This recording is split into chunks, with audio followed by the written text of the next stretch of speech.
The 9,380th meeting of the Security Council is called to order. The provisional agenda for this meeting is maintenance of peace and security in Ukraine. The agenda is adopted.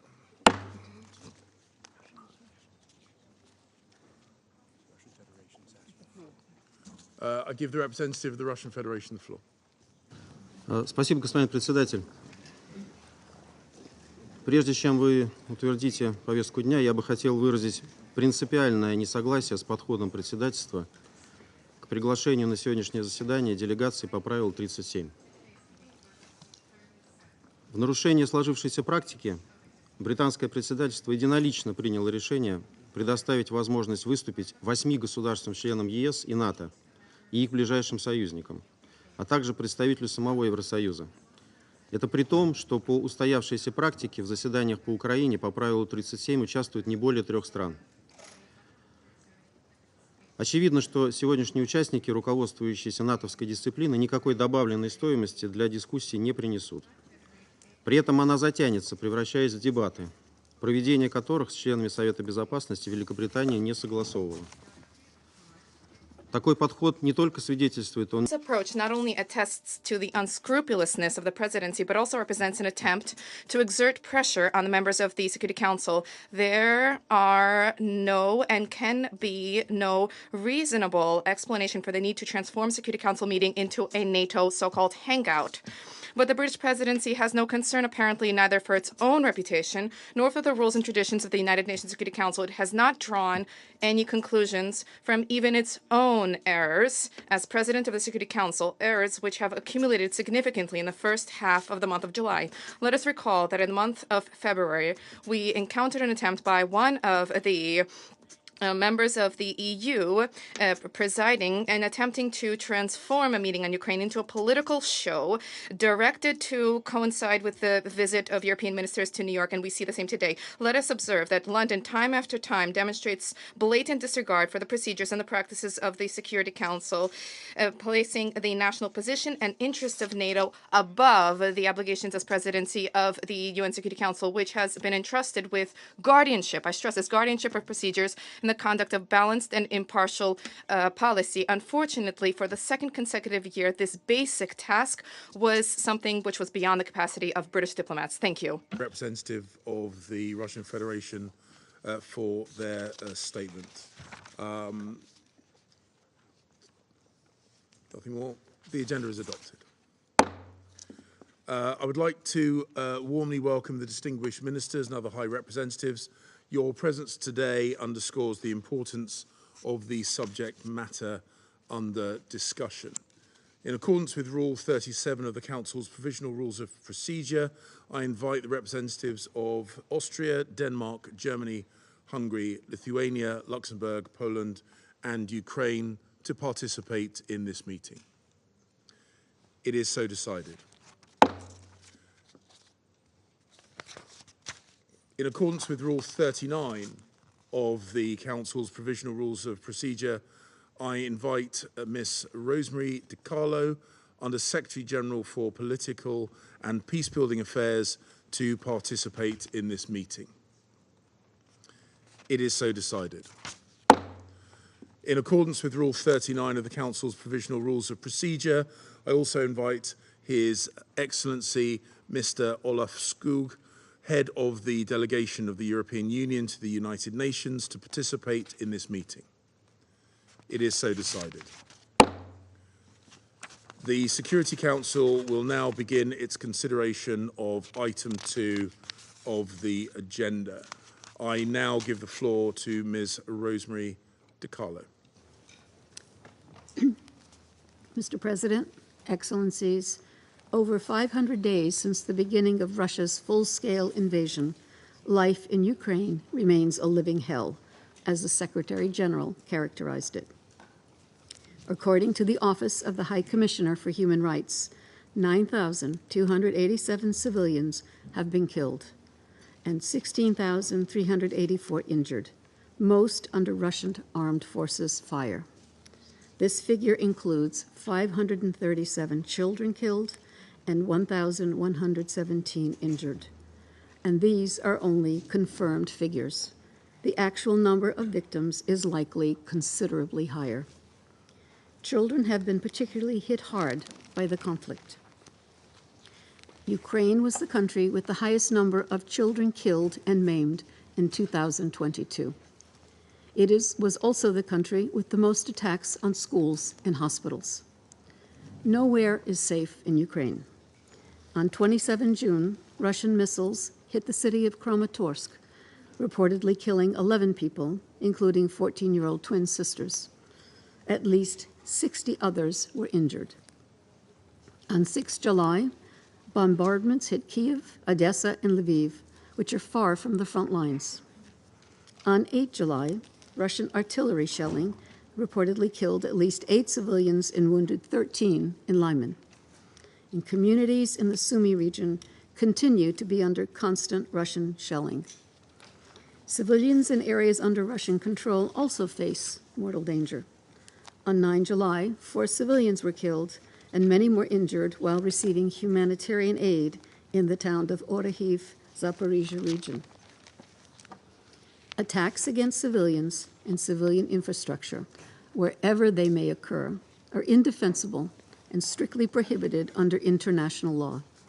They must cease immediately. Mr. President, as the Secretary General has consistently underlined, Russia's invasion of Ukraine is a blatant violation of the UN Charter and international law. The United Nations remains fully committed to Ukraine's sovereignty, independence, and territorial integrity within its internationally recognized borders, in accordance with relevant General Assembly resolutions.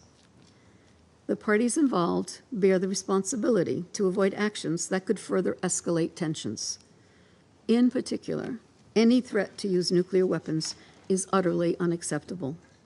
So is jeopardizing the safety and security of nuclear power plants and other critical infrastructure.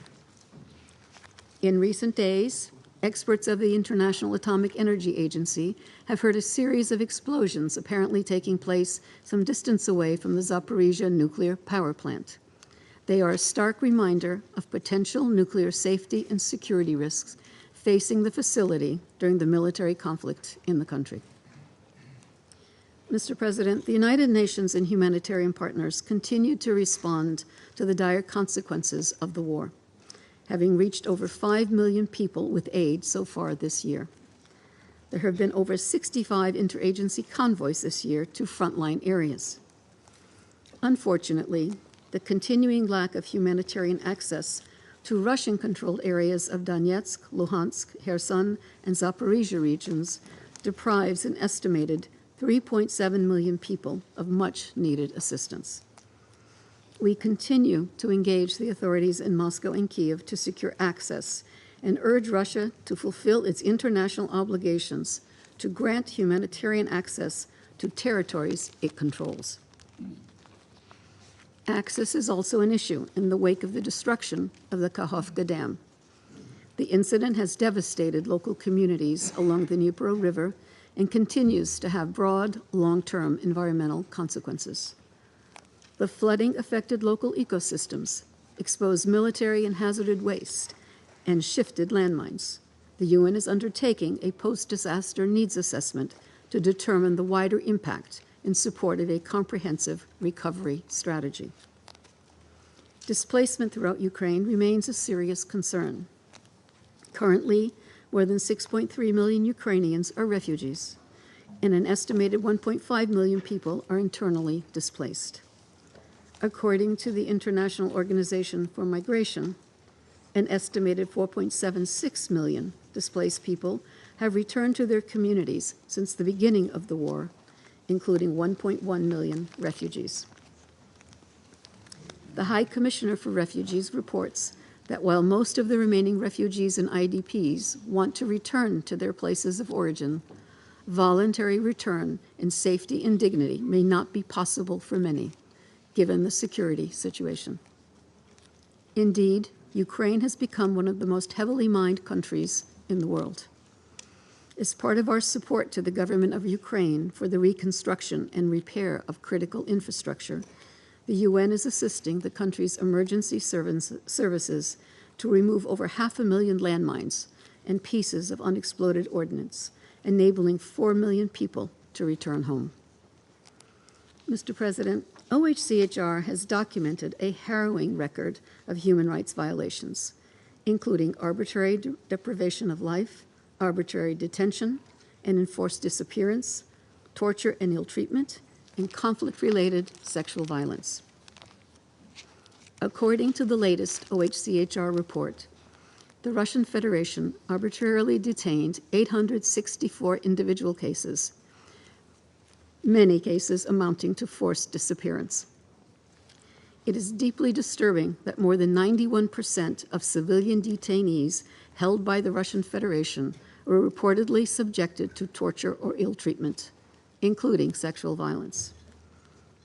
More than 26% of the detainees were transferred to other locations in violation of international law, either in Ukraine under Russian control or to the Russian Federation itself. We're also gravely concerned about the alleged summary execution of 77 civilians while they were arbitrarily detained by the Russian Federation, as reported by OHCHR. OHCHR has documented 75 cases of arbitrary detention by Ukrainian security forces, mostly of persons suspected of conflict-related criminal offenses. In 57% of the cases, OHCHR documented the use of torture and ill treatment. We call for the arbitrary detention of civilians to stop and for the immediate release in conditions of safety of all persons held arbitrarily. Victims must be provided with effective remedies. We also urge the Russian Federation to guarantee independent monitors, including those of OHCHR, regular, unimpeded, and confidential access to all detainees. All victims of human rights violations deserve justice and accountability, whichever side of the front line they come from. Impunity must not be allowed to stand.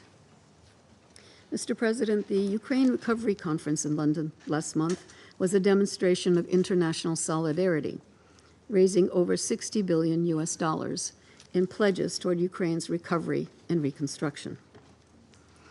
The UN will continue to support national and international partners in ongoing recovery efforts following Building Back Better and Leaving No One Behind principles. Mr. President, globally in 2023, it's projected that 345 million people across 79 countries where the World Food Program is operational and data is available will experience acute food insecurity.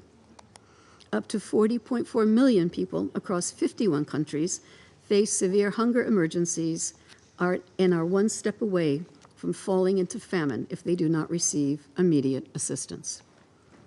The Black Sea Initiative enabled the safe export of some 33 million metric tons of foodstuffs from 3 Ukrainian ports, including more than 750,000 metric tons of wheat transported by WFP, helping to relieve hunger in Afghanistan, the Horn of Africa, and Yemen.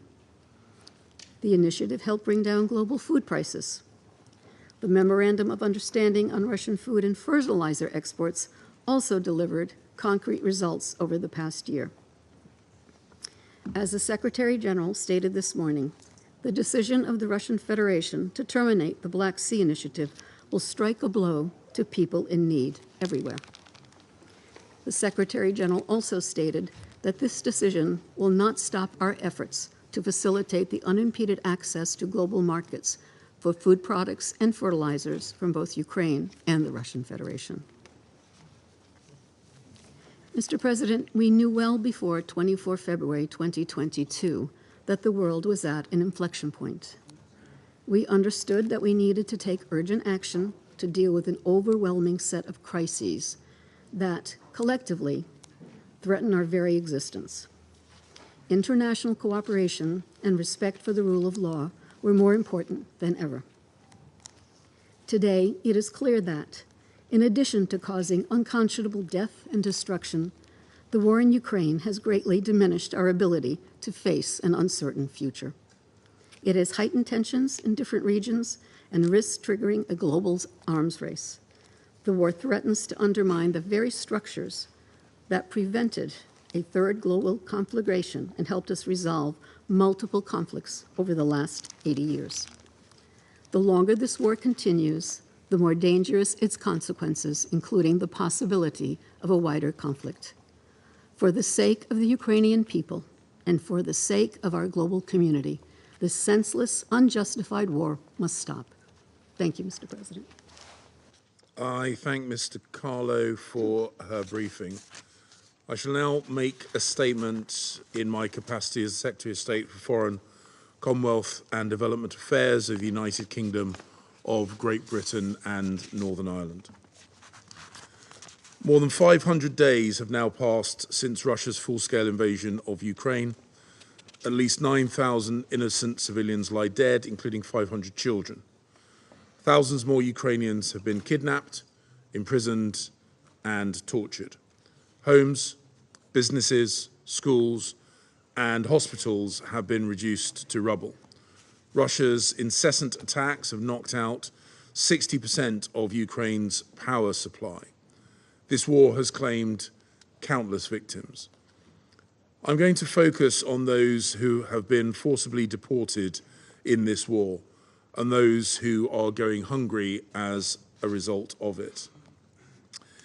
In Kyiv last month, I met a teenage boy. I will call him Dennis. When the Russians captured his hometown, they told Dennis and his classmates that they were going to go on a holiday. They were, in fact, transported to a Russian camp where they were neglected, indoctrinated, and abused. Dennis's distraught mother was desperately searching for him, but the Russians, pretending to look after Dennis and countless others, told him his parents had abandoned him. The boy's ordeal lasted for 7 months before his mother, thanks to the charity Save Ukraine, found him and brought him home. But 19,000 Ukrainian children remain in Russian camps, and their parents are desperately searching for them. A further 2.5 million Ukrainian men and women have been deported to Russia. These are barbaric crimes.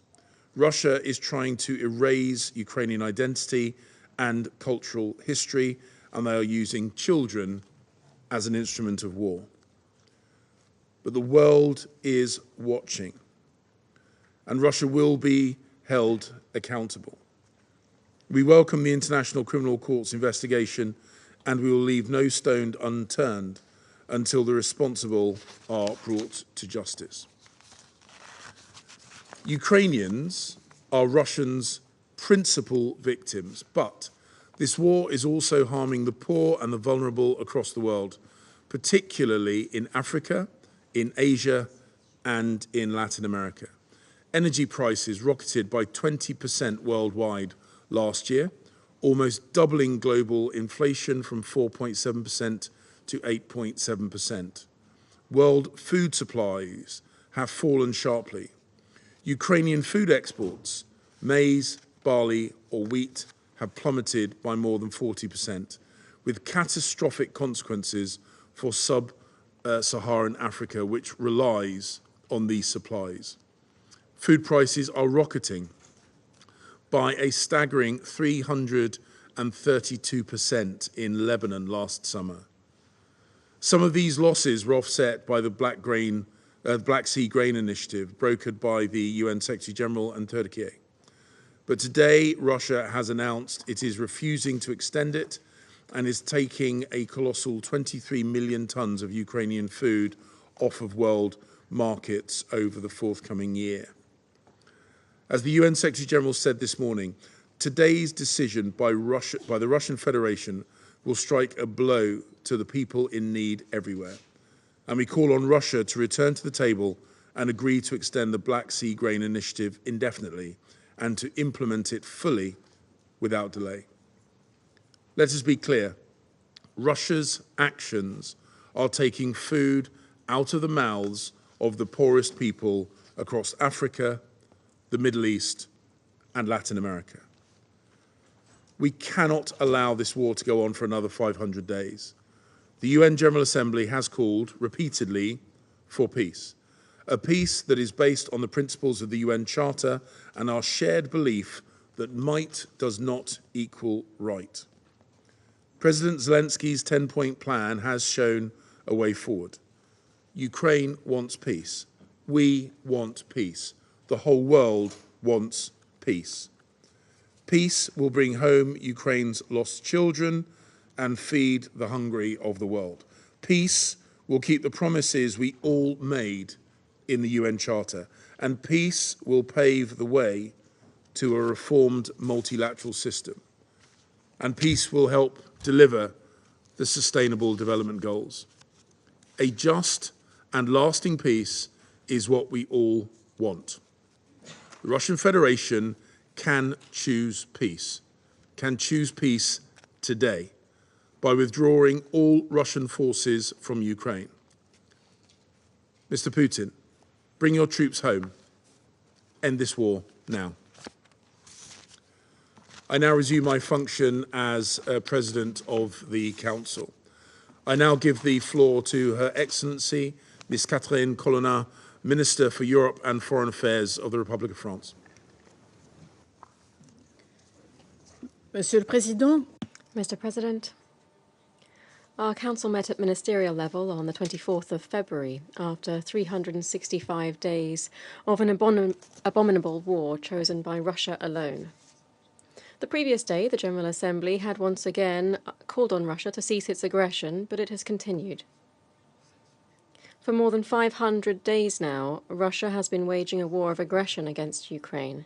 For 500 days, it has been destroying, bombing, and deliberately targeting civilian populations and infrastructure.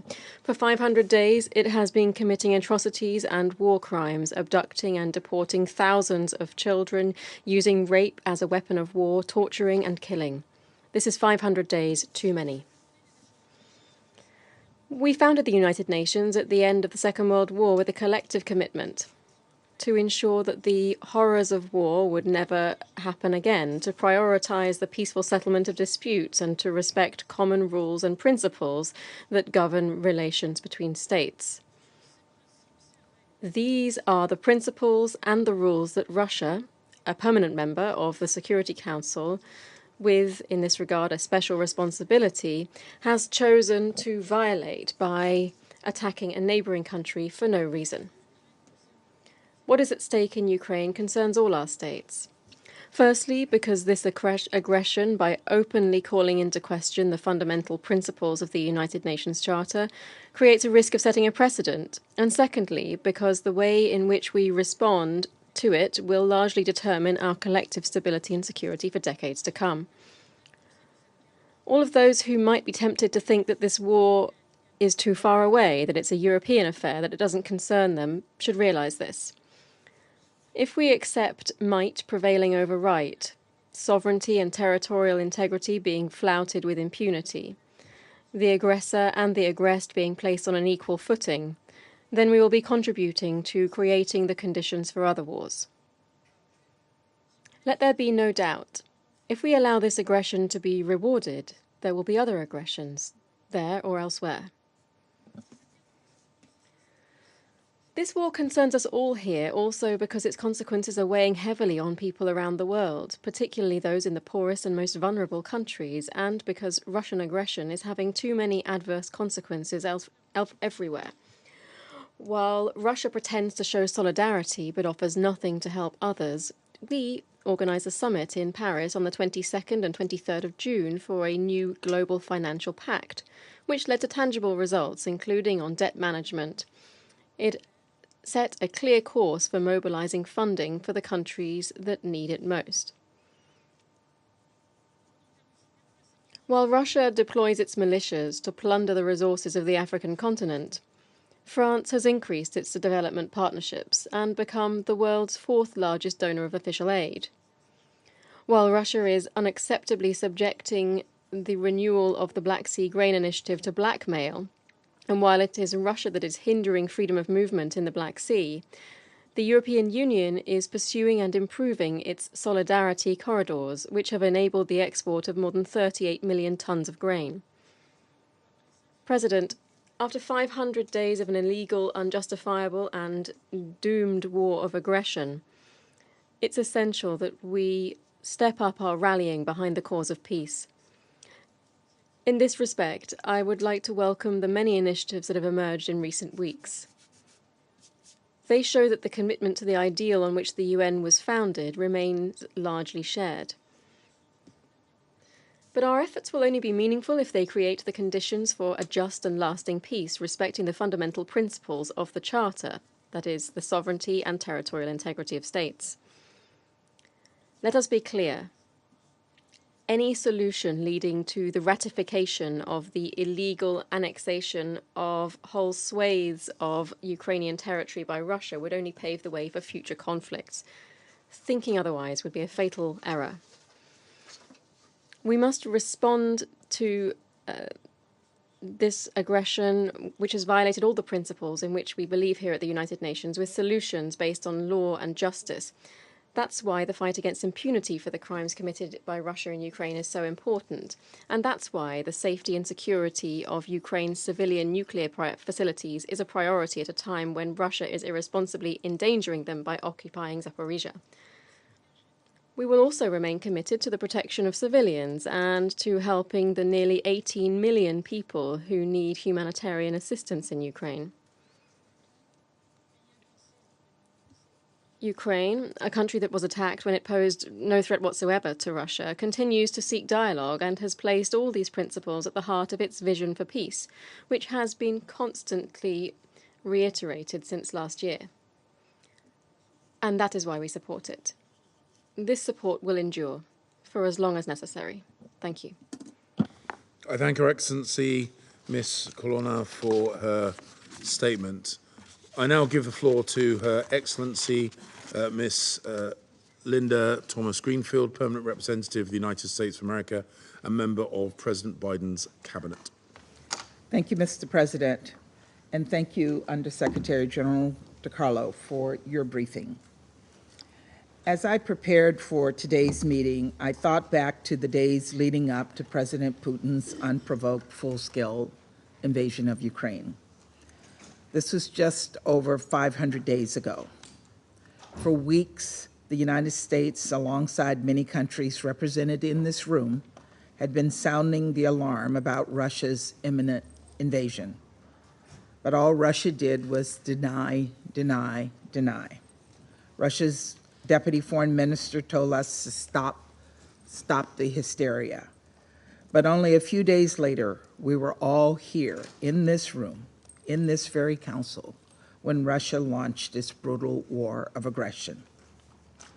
That night, President Biden delivered a message that would prove prescient. He said that Putin's war of choice, and I quote, will bring a catastrophic loss of life and human suffering, unquote. Tragically, the world has watched this play out in horrifying detail in Ukraine and around the world. After all, the spillover effect of this needless war are profound. Just look at the harm Russia has done to the world's food supply.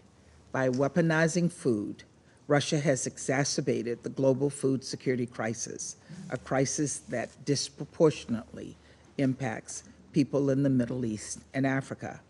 And today, in another act of cruelty, Russia suspended its participation in the Black Sea Grain Initiative.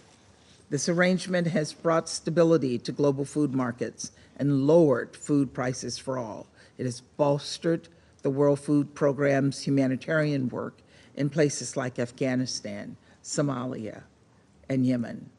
And according to the UN, nearly 2/3 of the wheat exported through this arrangement has gone to developing countries.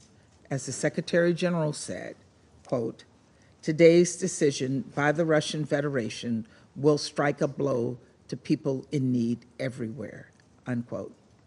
Of course, this decision follows Russia's callous veto of a compromise Security Council resolution that would have extended life-saving assistance to Syrians in dire need. In both cases, Russia's cynicism is instructing the will of this council, and it's obstructing the recommendations of the Secretary General. We must all urge Russia to extend the cross-border mechanism into Syria and continue its participation in the Black Sea Grain Initiative.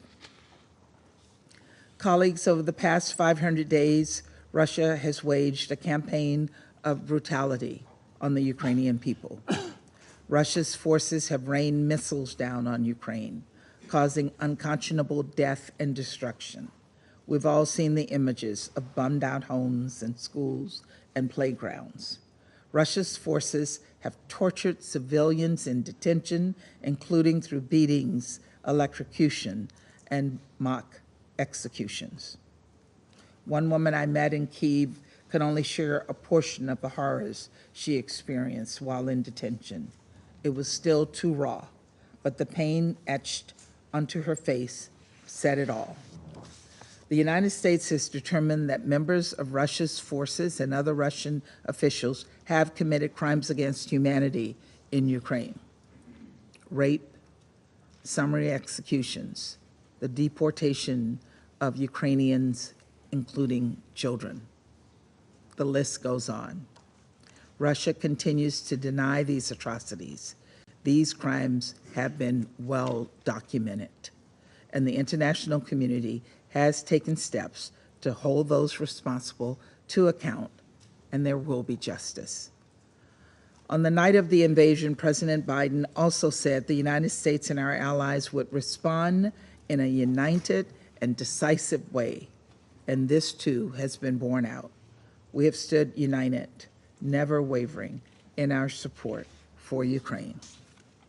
Together, we have imposed sanctions on individuals and entities that provide political and economic support to Russia's war efforts. And together, we have provided and will continue to provide Ukraine with humanitarian and security assistance. Now you hear our Russian colleagues say that somehow this assistance is the reason the war continues. But once again, Russia is trying to turn reality on its head. The security assistance, including weapons, the United States and more than 50 other countries are providing is for Ukraine's self-defense. Self-defense to which Ukraine has an inherent right, as reflected in Article 51 of the UN Charter. The truth of the matter is this: Russia could end this war today by pulling out its troops. It's that simple. And you've heard that from several of us in this room. Colleagues, the United States refuses to give up on the urgency of peace. And that's why, along with Ukraine and other member states, we supported the UN General Assembly's resolution that called for a comprehensive, just, and lasting peace in Ukraine. Russia tried to bully countries into voting against this resolution, but its efforts were in vain. Over 140 member states made clear that peace must be rooted in the UN Charter, in the fundamental principles of sovereignty, equality, and territorial integrity of states. But up to this point, Russia has shown no true interest in a just and durable peace, and as a result, the Ukrainian people continue to suffer. The world continues to suffer. I suspect, actually I know, Russia will continue to follow its standard playbook and deny the truth about its war of aggression. It will continue to call bogus council meetings and invite conspiracy theorists to brief us. It truly is shameful. But what cannot be denied is this: the Ukrainian people will continue to courageously defend their country, and the United States will stand with them for as long as it takes, just as we will continue to stand up for the UN Charter and its principles as the basis for a comprehensive, just, and lasting peace. Thank you, Mr. President. I thank Her Excellency Miss Thomas Greenfield for her statement. I now give the floor to His Excellency Mr.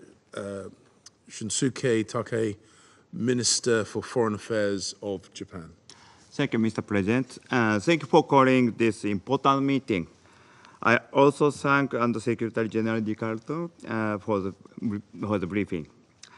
And welcome the participation for Foreign Minister Kuleba of Ukraine on this meeting. Mr. President, I condemn Russia for taking the rest of the world hostage. It is deeply regrettable that Russia chose to terminate the Black Sea Grain Initiative and blames others for the crisis it has created by its aggression. Japan condemns Russia's aggression against Ukraine in the strongest possible terms. Russia must immediately and unconditionally withdraw its forces from Ukraine and respect Ukraine's independence, sovereignty, and territorial integrity with its internationally recognized borders. Japan will stand with Ukraine as it defends itself for a just and lasting peace. We should not tolerate the clear violation of the UN Charter. The same applies anywhere in the world. If a permanent member of the Security Council unilaterally attempts to change the status quo of territories of its neighbors by force or coercion, it should be held accountable and face consequences commensurate with their privileges. Mr. President, Russia abuses the veto power. The veto is not for impunity.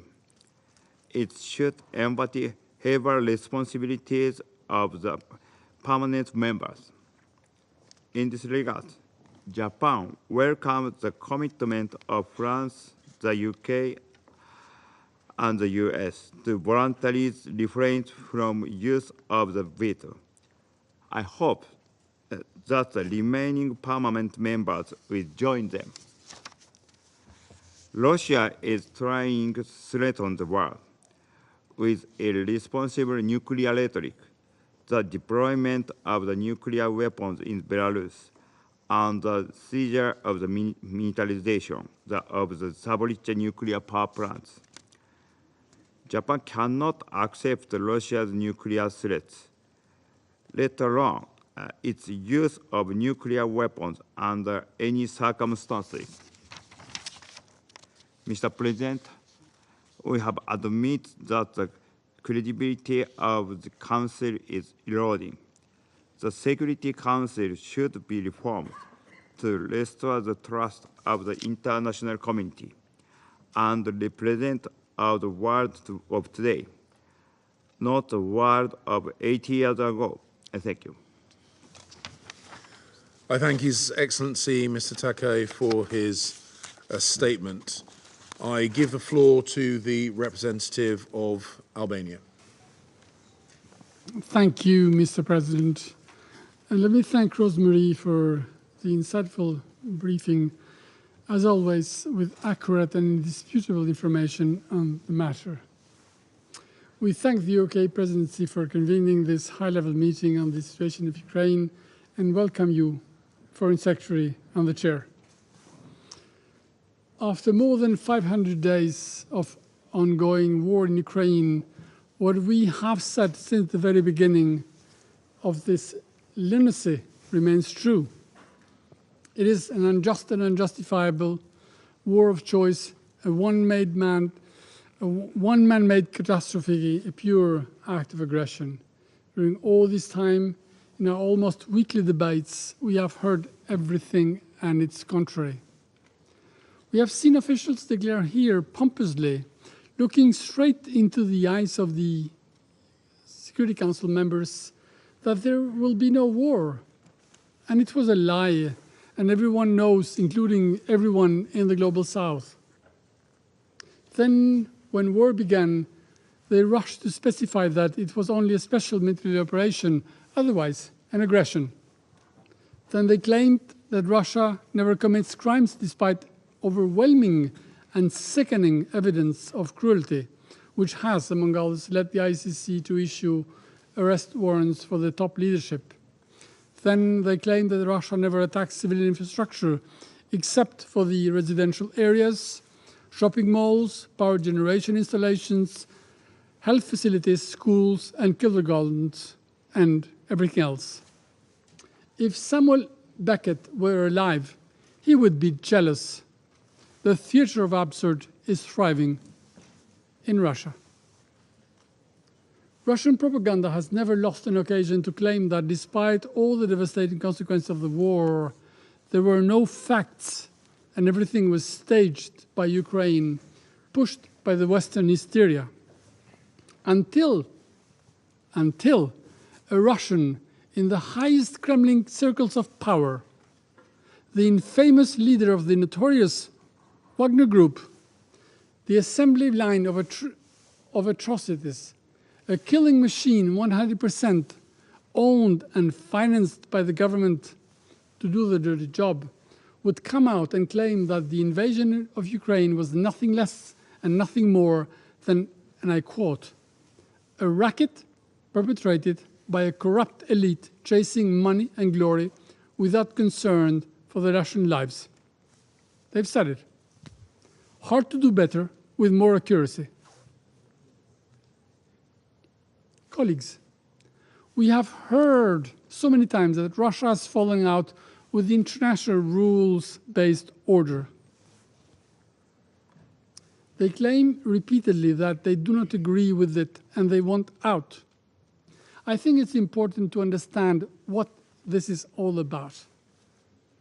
The rules-based international order, which my country, Albania, and the overwhelming majority of the world, and 143 at the last count in the General Assembly, want and protect, is everything we have commonly built over 78 years together, bit by bit, to shift from the culture of war to the shared desire for peace and cooperation. It relies on the foundations of the Charter of the UN, in the dozens of conventions and treaties, the countless UN Security Council and UNGA resolutions, court rulings, all that precious international legislation that we commonly call the international law. It is the order where, despite their wealth and might, nations are equal, free to decide on their choice and their future, where relations between states are based on friendship and respect and genuine efforts to achieve mutual benefits, where rules and commitments are respected and observed, where we all, including Russia, have committed to work for peace, not preparing for the next war. It is the international order that Russia doesn't want anymore, because it wants to evolve against instead of together, because it wants to dictate the geopolitical choices of others, including Ukraine, because it wants to impose its imperial ambitions and consolidate the influence of what they call the near abroad, in what they see and call again the Russian world. Last year, food insecurity sent shock tremors across the world until the Black Sea Initiative was put in place. Now Russia just ended it, gambling again with the needs and food of people in need. It is for everyone to judge.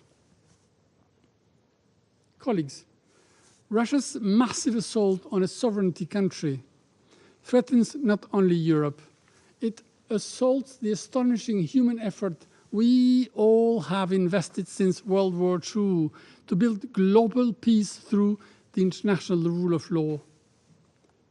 Let's make it clear. The defeat of Russia in Ukraine doesn't mean the end of Russia. It means the end of aggression and transgression of rules established and accepted globally in favor of a sustainable peace in Europe and the world.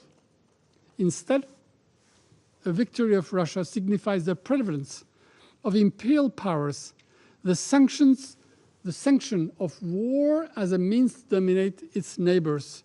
We don't want any of this, and we cannot accept it. This is why support for Ukraine must continue until Russia understands that its logic of force has failed, and including, Mr. President, by reverting to a lesson of history which tells that wars, however long, do not last forever, and Russia's war of choice will end as well. The sooner, the better for all, for Ukrainians and for Russia itself. This is why the door of diplomacy should remain open. We fully support the Ukraine's peace formula for a comprehensive, just and sustainable peace. It should respect the independence, territorial integrity, and sovereignty of Ukraine within its internationally recognized borders as protected by international law and the UN Charter. Any other solution will not lead to a lasting peace, but only to a postponement of conflict. And I thank you. I thank the representative of Albania for their statement. I now give the floor to the representative of the United Arab Emirates.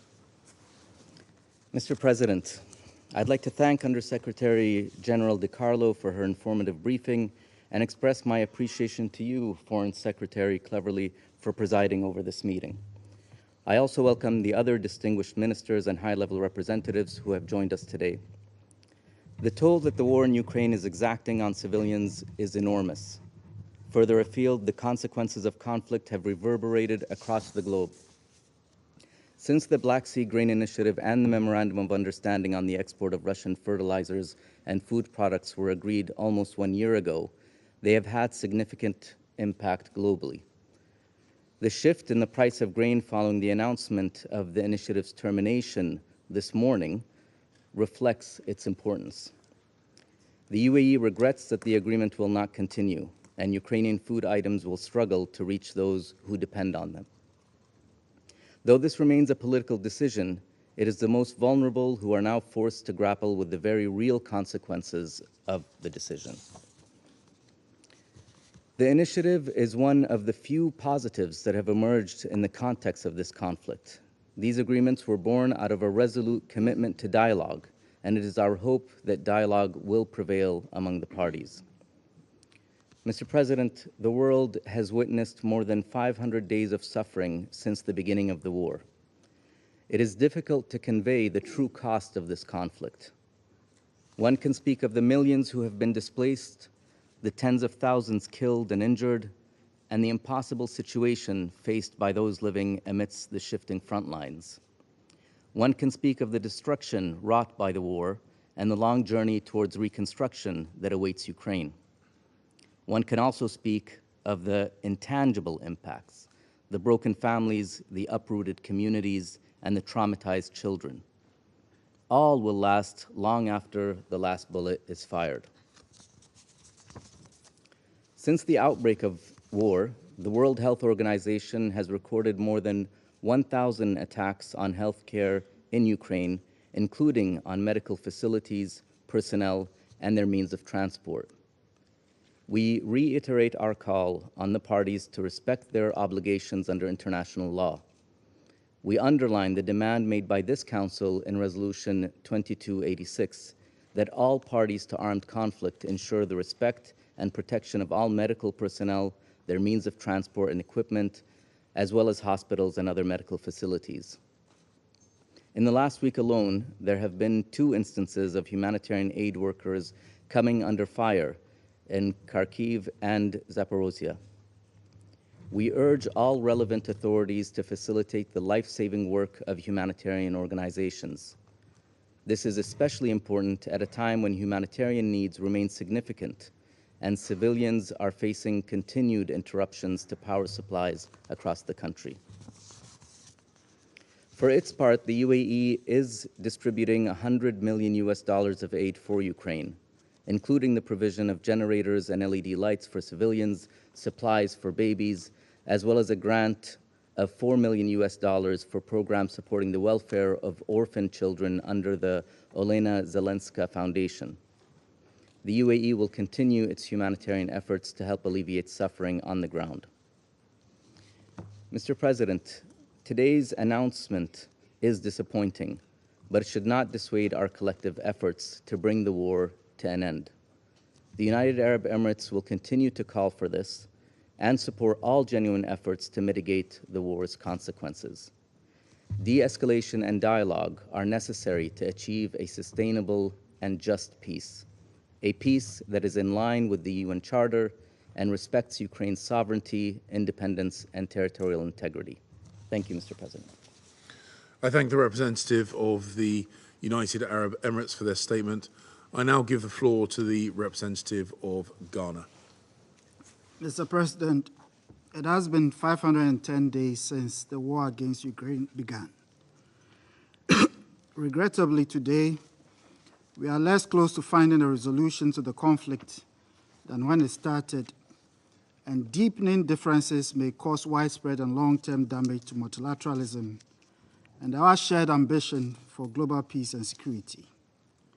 Already, we have seen several thousand lives lost on both sides, whole cities that have been destroyed, safeguards against nuclear facilities that have been jeopardized, amplified and reckless rhetoric on nuclear weapons that have risked lowering the threshold of its use, and the proliferation and use of dangerous weapons that have rolled back our collective ambitions on arms control. The impact of the brutal war on Ukraine has not been limited to its suffering masses. It has cast its dark shadow across the world, aggravating the socioeconomic conditions of many countries that were already reeling from the adverse effect of the COVID-19 pandemic.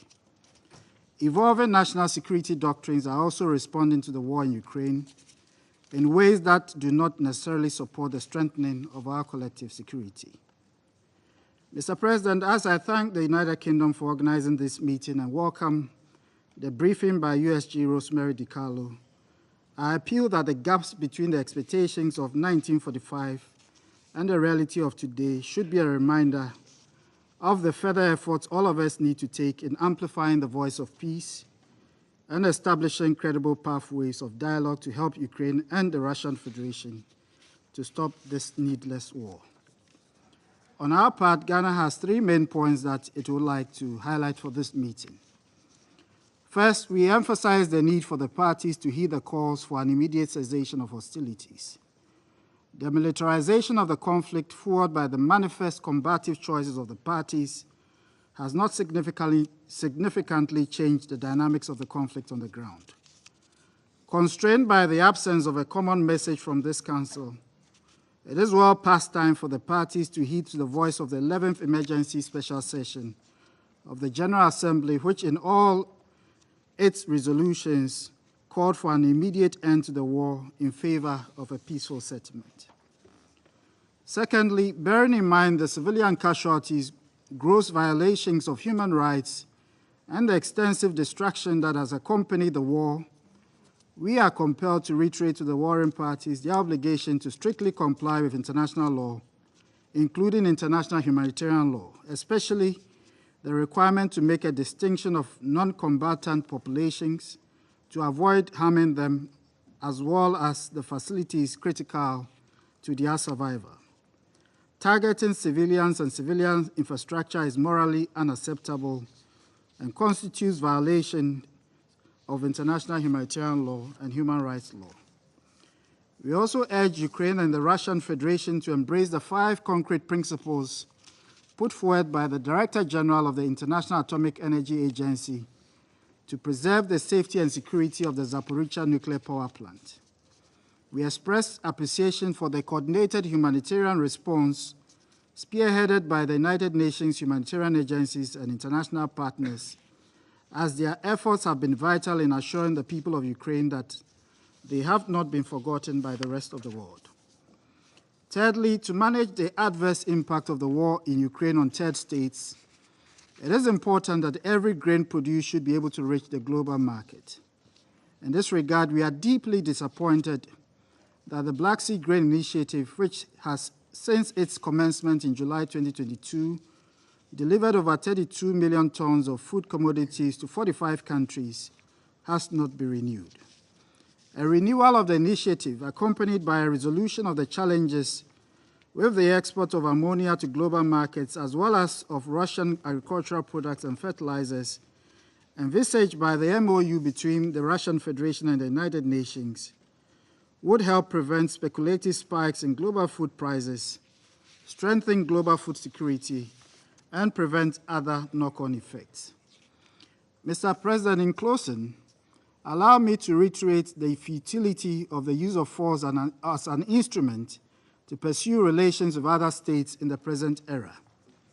It has not served the interests of others well, and it would not do so in the present circumstance.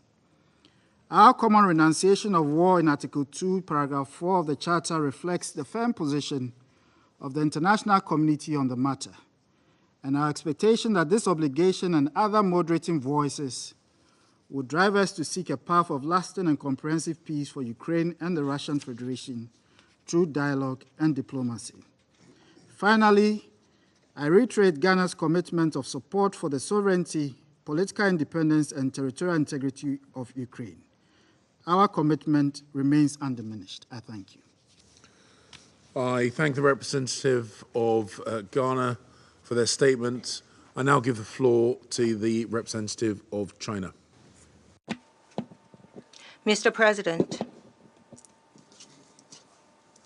since its outbreak, the Ukrainian crisis has become increasingly protracted, expanded, and complex, with ever more cruelty, danger, and unpredictability. The international community should work together to prevent the situation from getting out of control, achieve a ceasefire and cessation of war sooner to promote a political settlement of the issue. I have 4 points to say. First, we must step up efforts to promote talks for peace. The evolution of the battlefield shows that military means cannot solve the Ukrainian crisis, and the continuation of conflict will only bring more suffering to civilians and may even lead to unpredictable and irreparable situations. No matter how long the crisis lasts, it will eventually be solved through political means. For some time now, rational voices supporting the resumption of talks have become stronger and stronger. Developing countries from Asia, Africa, and Latin America have all put forward peace proposals. Though different in contents, they all reflect a strong desire to resolve the crisis through political means. Both parties to the conflict should work together to meet each other halfway, to explore solutions that accommodate each other's concerns, that correspond to regional realities, and that can help bridge differences. The international community should work together to create the necessary conditions for a ceasefire and create a favorable atmosphere for peace talks. The Ukrainian crisis is a major outbreak of security frictions in Europe. There are many lessons worth of profound reflection and thinking. The crisis once again proves that the pursuit of absolute security, inciting bloc confrontation, expanding military alliance, an outdated way of thinking, and dangerous practices that can only bring turmoil and anxiety to Europe and the whole world. The key to the ultimate solution of the crisis is to uphold a common, comprehensive, cooperative, and sustainable security vision, and promote the construction of a balanced, effective, and sustainable European security architecture. Second, we must control the spillover effects of the crisis. The recovery of the world economy after the pandemic has been sluggish. The Ukrainian crisis has interacted with other factors and has dealt a severe blow to global development, bringing fragility to global food, energy, and financial security. And developing countries face more difficulties in achieving sustainable development goals. We should devote our limited financial resources to addressing common global challenges. The countries concerned should immediately stop abusive use of unilateral sanctions and long-arm jurisdiction to ensure safe and smooth global industrial chains and supply chains. We should increase support and assistance to developing countries and do more things that are conducive toward economic growth. China appreciates the important role of the Black Sea Grain Transportation Package Agreement in stabilizing world food markets and hopes that relevant parties can properly resolve the Black Sea grain transportation issue through dialogue and consultation. Third, utmost efforts should be made to respond to humanitarian crisis. Millions of people were displaced by the protracted conflict, and many important large infrastructures were destroyed. Parties to a conflict should strictly abide by international humanitarian law, strictly follow the principles of necessity, differentiation, and proportionality, protect civilians and civilian infrastructures, provide rapid, safe, and unhindered humanitarian access, and spare no effort to eliminate the suffering of civilians. Women and children are the most vulnerable groups in armed conflict and should be given special care. China encourages the international community and humanitarian agencies, on the basis of abiding by the principles of humanitarian relief, to step up humanitarian assistance to people affected by crisis. The irresponsible transfer of cluster bombs can easily give rise to humanitarian issues. Humanitarian concerns and legitimate military security needs should be handled in a balanced way. Prudence and restraint should be exercised in the transfer of cluster bombs. Fourth, nuclear safety and security must be ensured. Zaporizhzhia nuclear power plant and the nearby area have seen increasing military risks, and recently it's been said explosion was heard again from those areas, which is deeply worrying. We once again call on both parties of the conflict to remain rational and maintain restraint as much as possible, abide by nuclear safety conventions and other international laws, and steadfastly avoid man-made nuclear accidents. China supports the IAEA in continuing to maintain contact with all parties and play a constructive role in ensuring the safety and security of Ukraine's nuclear facilities.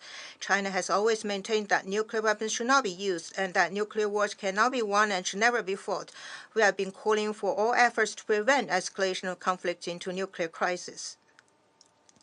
Mr. President, on the issue of Ukraine, China's consistent position has been that sovereignty and territorial integrity of all countries should be safeguarded, the purposes and principles of the Charter of the UN should be complied with, and the legitimate security concerns of all the parties should be respected. All efforts, as long as they are conducive to peaceful settlement of the crisis, deserve our support. We have maintained close communications with the parties to the conflict, other interest parties, and the developing countries in general, and have taken practical measures to actively promote peace talks, alleviate humanitarian crisis, and control spillover effects.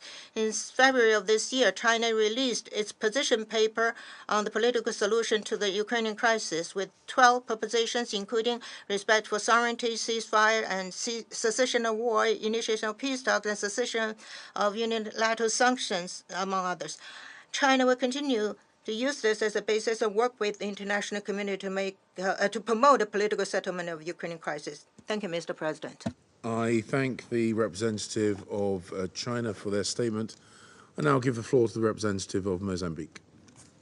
Mr. President, Mozambique wishes to commend the United Kingdom's presidency and Your Excellency for taking the initiative of convening this meeting. We thank Ms. Rosemary DiCarlo for our insightful briefing. We welcome the participation in the debate of Their Excellency the ministers and high dignitaries. Mr. President, as we gather today, the conflict in Ukraine continues unabated, with ever-mounting casualties and growing global ramifications.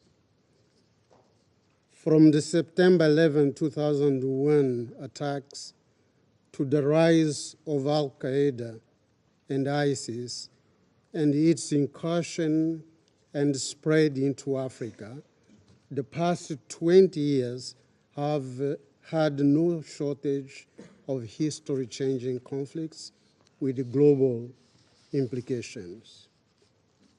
To this list of doom, we must now add the conflict in Ukraine. The war in Ukraine is a 21st century tragedy.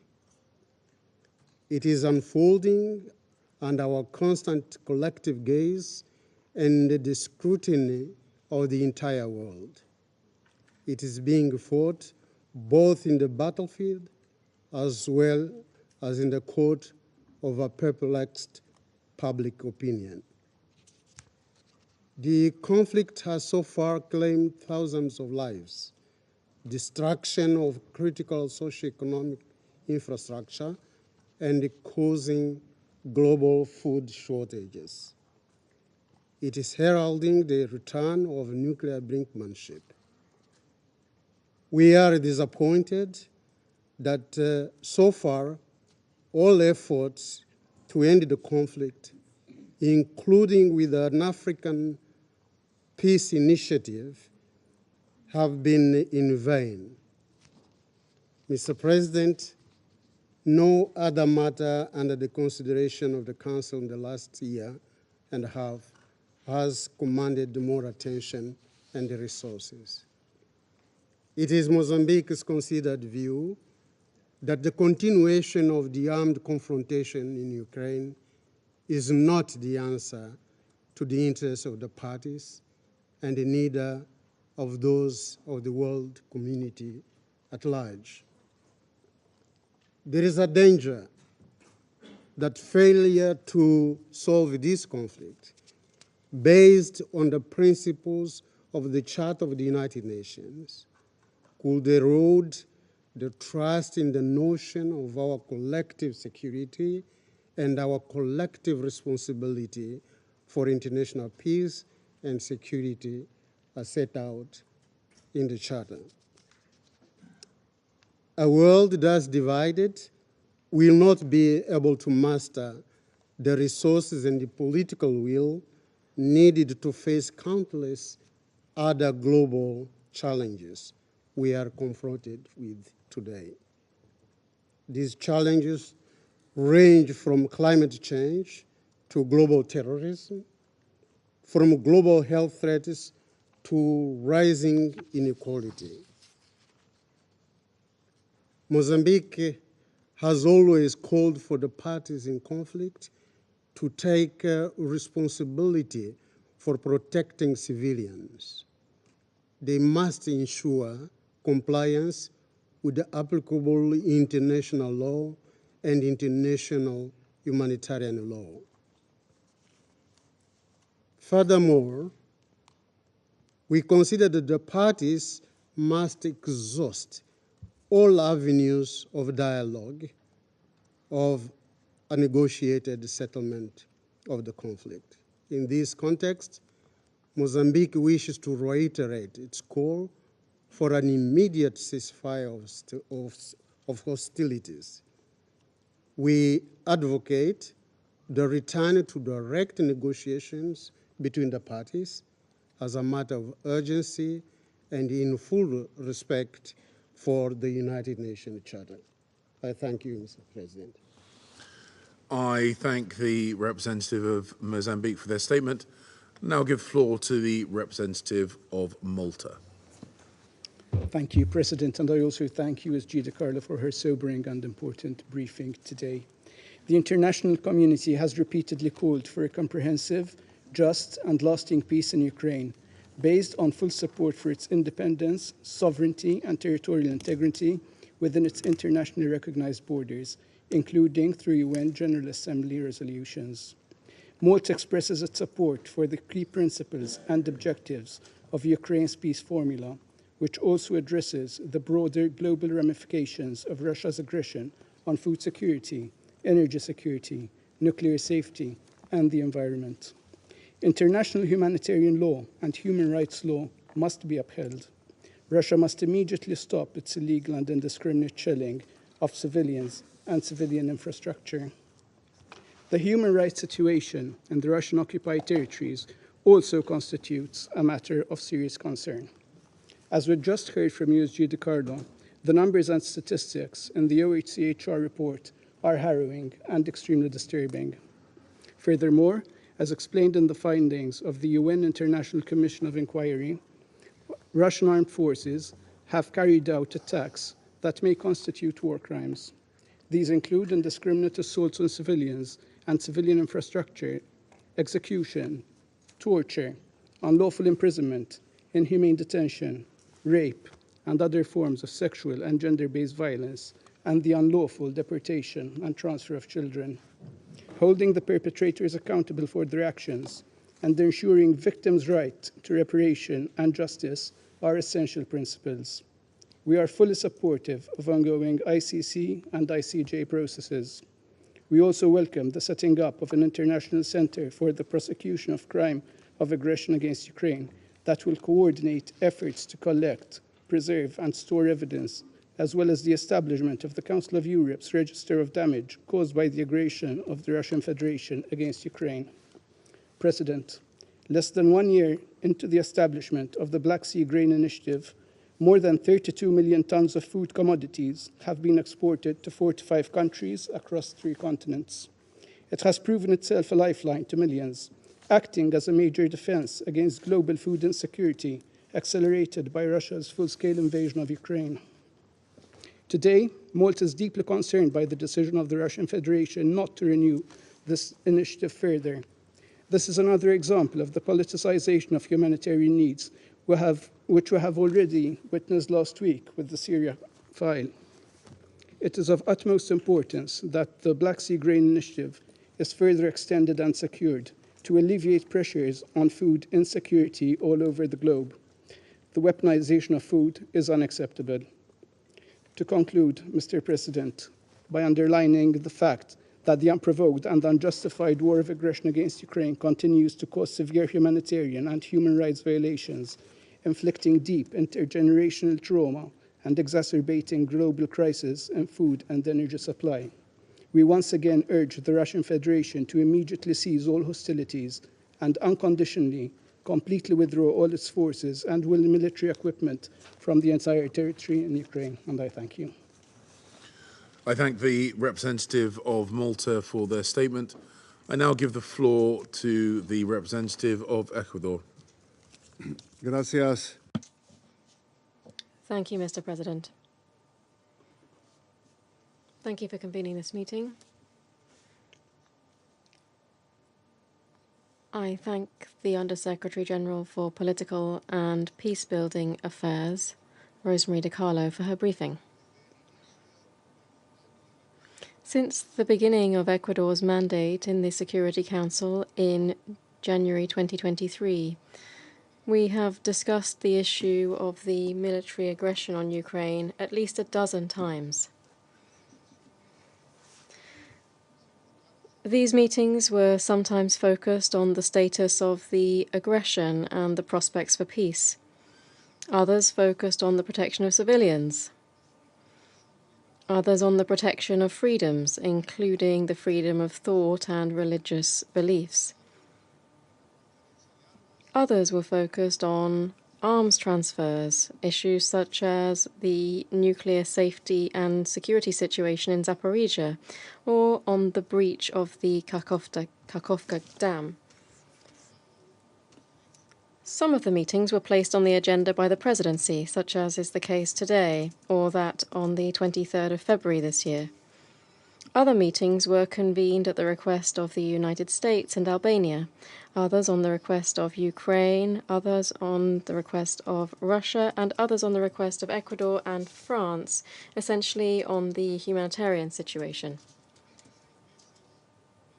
Over these 6 months, we have heard briefings to this Council from the Secretary-General Antonio Guterres, the OCHA Coordinator, the High Representative for Disarmament Affairs, the Director of the IEA, and as well as representatives and briefers from academia and civil society. The format, the approach, and the agenda topic on which they were convened and the components of these meetings differed. In each case, Ecuador sought to make a genuine contribution to this specific topic. But there is one recurrent element that hasn't changed and will not change, as long as there is no end to the violation of the United Nations Charter and of international law. That is, the practically unanimous call of members of this Council to bring an end to the Russian occupation and military aggression against Ukraine as ordered by the International Court of Justice on the 16th of March 2022, and to make way for a definitive peaceful solution. Here, the General Assembly has also made a strong statement through the resolution on the principles of the UN Charter, underlying a just and lasting peace in Ukraine. The Council should be guided by that decision. Today, I'd like to stress 4 other points. First, we must move from the logic of domination of one state over another by military supremacy to the logic of diplomacy, to avoid a wider conflict and to seek definitive peace.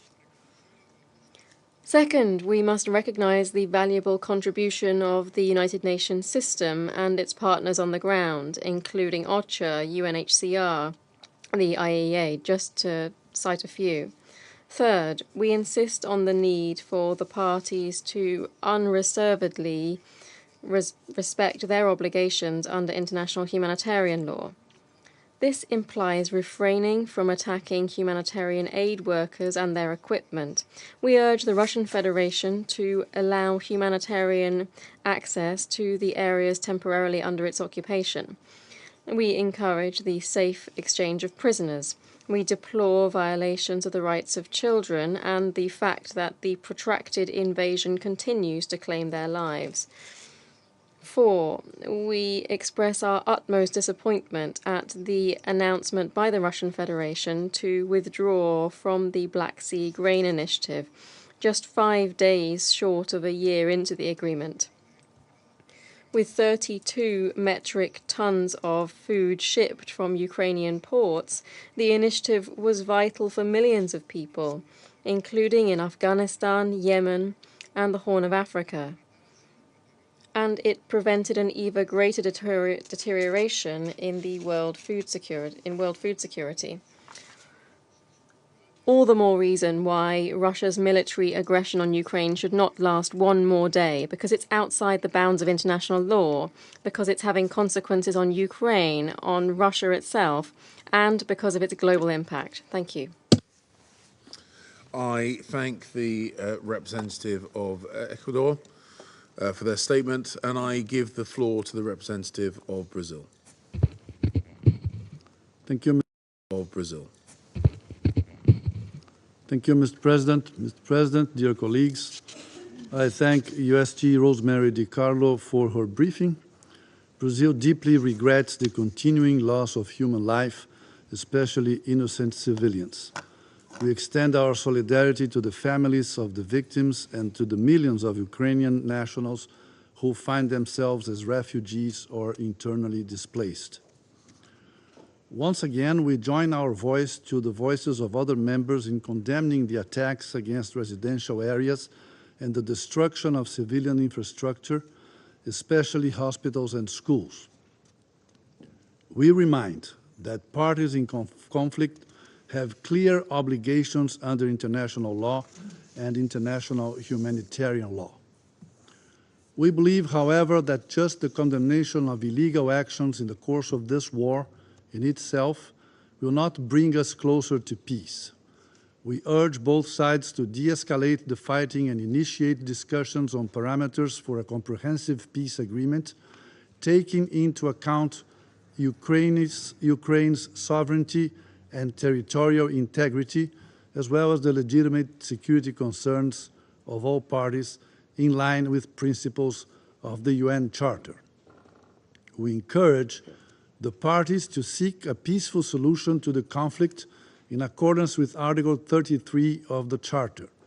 This is the core of the many proposals for facilitating dialogue coming from different corners, such as the Peace Initiative of African leaders last month. Massive transfers of highly lethal weapons to the battlefront can further undermine prospects for a peaceful outcome.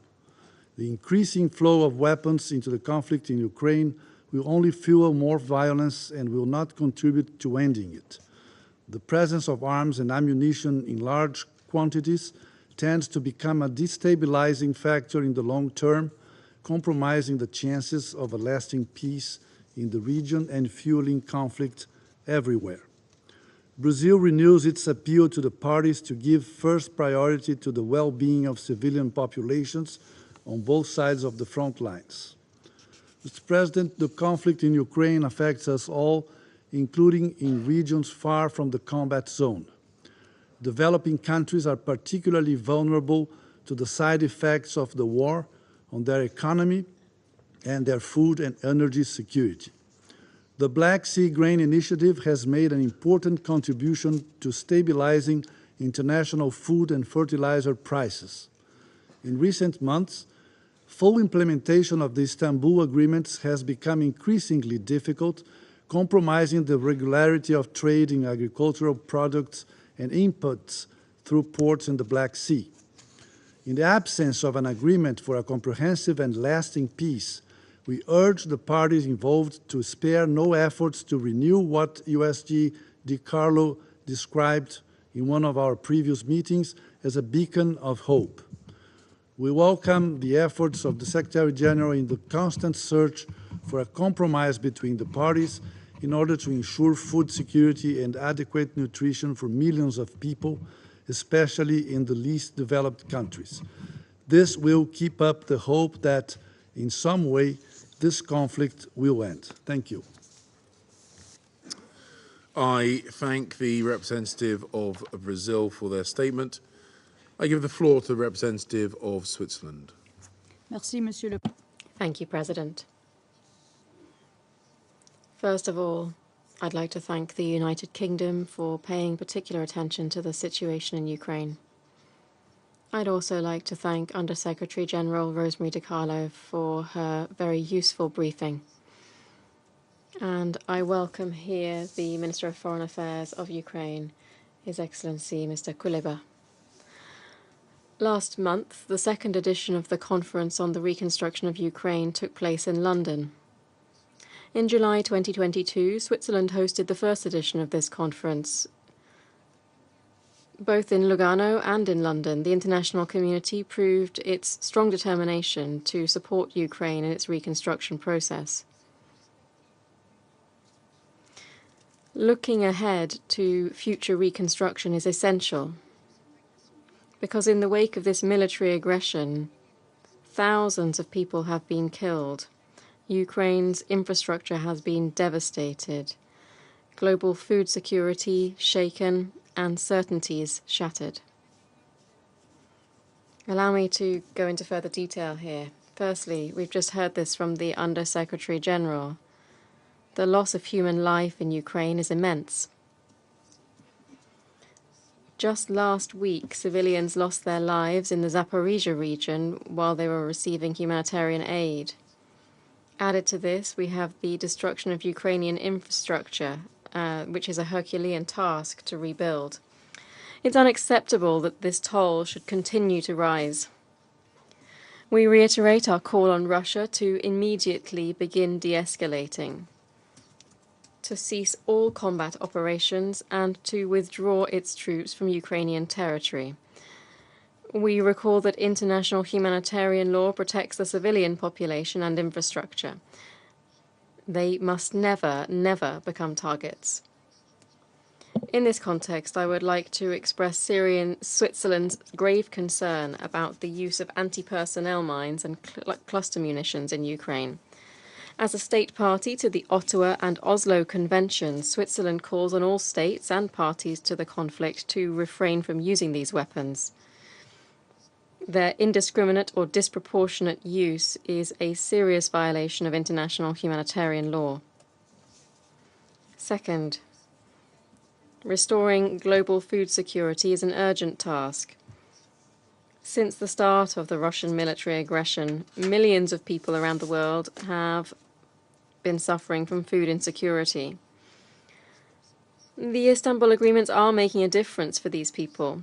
We regret Russia's announcement concerning these agreements, and we hope that they will be renewed in the very near future. Finally, we have seen the resurgence of a spectre that we thought that we had banished, the war of aggression aimed at territorial expansion by one sovereign state against another sovereign state. These are some of those shattered certainties.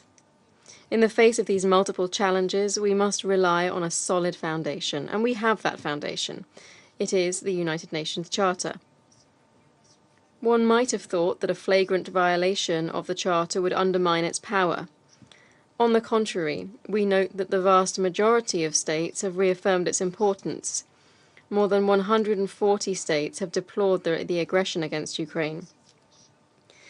Indeed, the principles of the Charter and the resolution adopted by the General Assembly in February 2023 constitute the basis on which a comprehensive, just, and lasting peace can be built in Ukraine.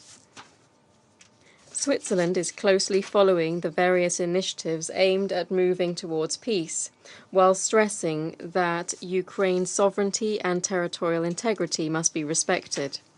President, there is an urgent need to rebuild Ukraine, but that's not enough.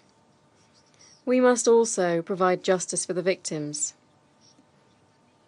What's more, there's an urgent need to restore global food security. Hunger must never again become a weapon of war. We must therefore continue to close ranks behind international law and, in particular, the United Nations Charter, the shield that protects us all, so that the buildings, the supply chains, as well as peace and stability that we will eventually rebuild are based on a solid and lasting foundation for our humanity. Thank you. I thank the representative of Switzerland for their statement. I give the floor to the representative of the Russian Federation. Thank you, Mr. President. Insofar as today in this hall, in addition to you, there are many other senior accomplices of the Kiev terrorist regime present who bear full responsibility for its crimes. I wish to first and foremost touch upon where your actions have led us to today in the context of the Ukrainian crisis. Before our very eyes, the tragedy is being worsened, the root cause of which was what was provoked by the United States and their Western allies. In the best colonial traditions, the anti-constitutional coup in Kiev in 2014. People who, since then, led the Kiev regime were guided certainly not by interests of Ukraine. Contrary to the aspirations of the majority of the Ukrainian people and for the advancement of Western fixations on confrontation with our country, they abandoned peace and good neighborly relations with Russia, a non-discriminatory approach with all nationalities residing in Ukraine, and began by leaps and bounds to advance rabid nationalism and to whitewash Nazi war criminals, having unleashed 9 years ago a brutal war against Russian language-speaking residents of Donbass. The Kiev regime deliberately and in a targeted way brought the Ukrainian crisis to the point of military confrontation with Russia. Our country had to protect those eliminated by Kiev in the eyes of the so-called civilized Western world, the people, women, children, and the elderly, after Ukraine and its Western sponsors definitively refused to comply with the Minsk agreements, which were approved by the UN Security Council. And as we know perfectly well today, all of these years, this document was a mere smokescreen for Ukraine's preparation by Western states for war with the Russian Federation. For this reason, all of the incantations of our Western colleagues about the alleged unprovoked Russian aggression and the war of choice no longer persuade anybody. Those who are capable of objective analysis can see perfectly clearly that we had no choice, and the time bomb that was detonated on 22 February 2022 was programmed by the West at the minimum in 2014, and actually even earlier than then. Mr. President, as is known, in April of 2022, that is a little more than a month after the beginning of the special military operation, Ukraine rejected a peace plan which was signed onto by its negotiators to resolve the crisis, a plan that stipulated, among other things, international security guarantees for that country. This happened, as we all are aware today, with a direct participation of the United Kingdom, the then leadership of which persuaded the leader of the Kiev regime that with Western support, Ukraine would manage to secure victory over the Russian Federation. Then was when the hot stage of NATO's proxy war against Russia to the last Ukrainian fully materialized, and Ukraine essentially was transformed into a private military campaign that was hired by Washington, London, and Brussels. And for there to be no way out for the Ukrainian authorities after the withdrawal of Russian troops from Kiev as a gesture of goodwill against the backdrop of the signing in Istanbul of draft peace agreements, an appalling, in essence, and clumsy in implementation provocation was organized in Bucha, Kiev, as many experts believe have assessed. A direct role in organization of this was played by British intelligence services. As for whether or not this is true, an objective investigation which we will carry out will show this. As we all remember, during the British Presidency of the Security Council in April of this year, once again using underhanded procedural maneuvers, prevented a meeting that we requested in connection with this provocation from being carried out, thereby showing itself to be unworthy of presidency of the Security Council and a permanent member of the Security Council, and presenting itself as an accomplice of the Kiev regime. The provocation in Bucha was a necessary smokescreen, which the Ukrainian leadership hid behind instead of peace, choosing to engage in armed confrontation with Russia and Western countries. Instead of diplomatic efforts, have redoubled their efforts to provide assistance and Western weapons to Ukraine. The cost of this fateful decision for Ukraine was hundreds of thousands of dead and maimed young Ukrainians, who today the Kiev regime continues to throw into the meat grinder in the eastern and southern fronts, vainly attempting to present to Western sponsors the ability, so-called, of Ukraine to win. And I wish to take this opportunity of the presence of ministers and to emphasize the responsibility of your governments for the ongoing tragedy endured by the people in Ukraine. By systematically inciting that country to engage in war with Russia instead of implementing the Minsk agreements, you were guided by your own geopolitical interests solely in seeking to weaken Russia. For this pipe dream, you engaged in provoking the Kiev regime totalitarian dictatorship to unleash war against its own Russian language residents in the east of the country. For 8 years, you didn't notice how the Ukrainian shells resulted in deaths of women, children, and the elderly. And today, these people are dying as a result of what you have provided, long-range shells and missiles, because Ukrainian ones are no longer reaching Donetsk and other cities. In principle, they have been depleted. And for the suffering of civilians to be even worsened, you've decided to provide the Ukrainian services with the depleted Ukrainian munitions and cluster bombs. And also, you decide not to notice the shelling of Zaporozhye plant by Ukrainian forces, as well as the devastation of the Kakhovka Dam and the open terrorist attacks in Russian territory, which reflect the terrorist essence of the Ukrainian authorities. Today, we learned about the latest terrorist attacks of the Kiev regime targeting the bridge in Crimea, hundreds of kilometers from the area of hostilities. As a result, 2 innocent Russians died, and their 14-year-old daughter was gravely wounded. I have not heard any condemnation of this act of terrorism from any of the Western sponsors of the Kiev regime, and we still have to get to the bottom of the degree to which, in the preparation and conduct of this terrorist attack, there was complicity of Western, including British intelligence services. Far too much points to this. Colleagues, all the facts that I've mentioned points to the fact that there are no crimes that the West is unwilling to commit to preserve its hegemony in global affairs in order to, as was said by Mr. Borrell, for at any cost to preserve the idyllic garden for everybody else to continue to live in jungles. And there are no principles that you are unwilling to breach to achieve this.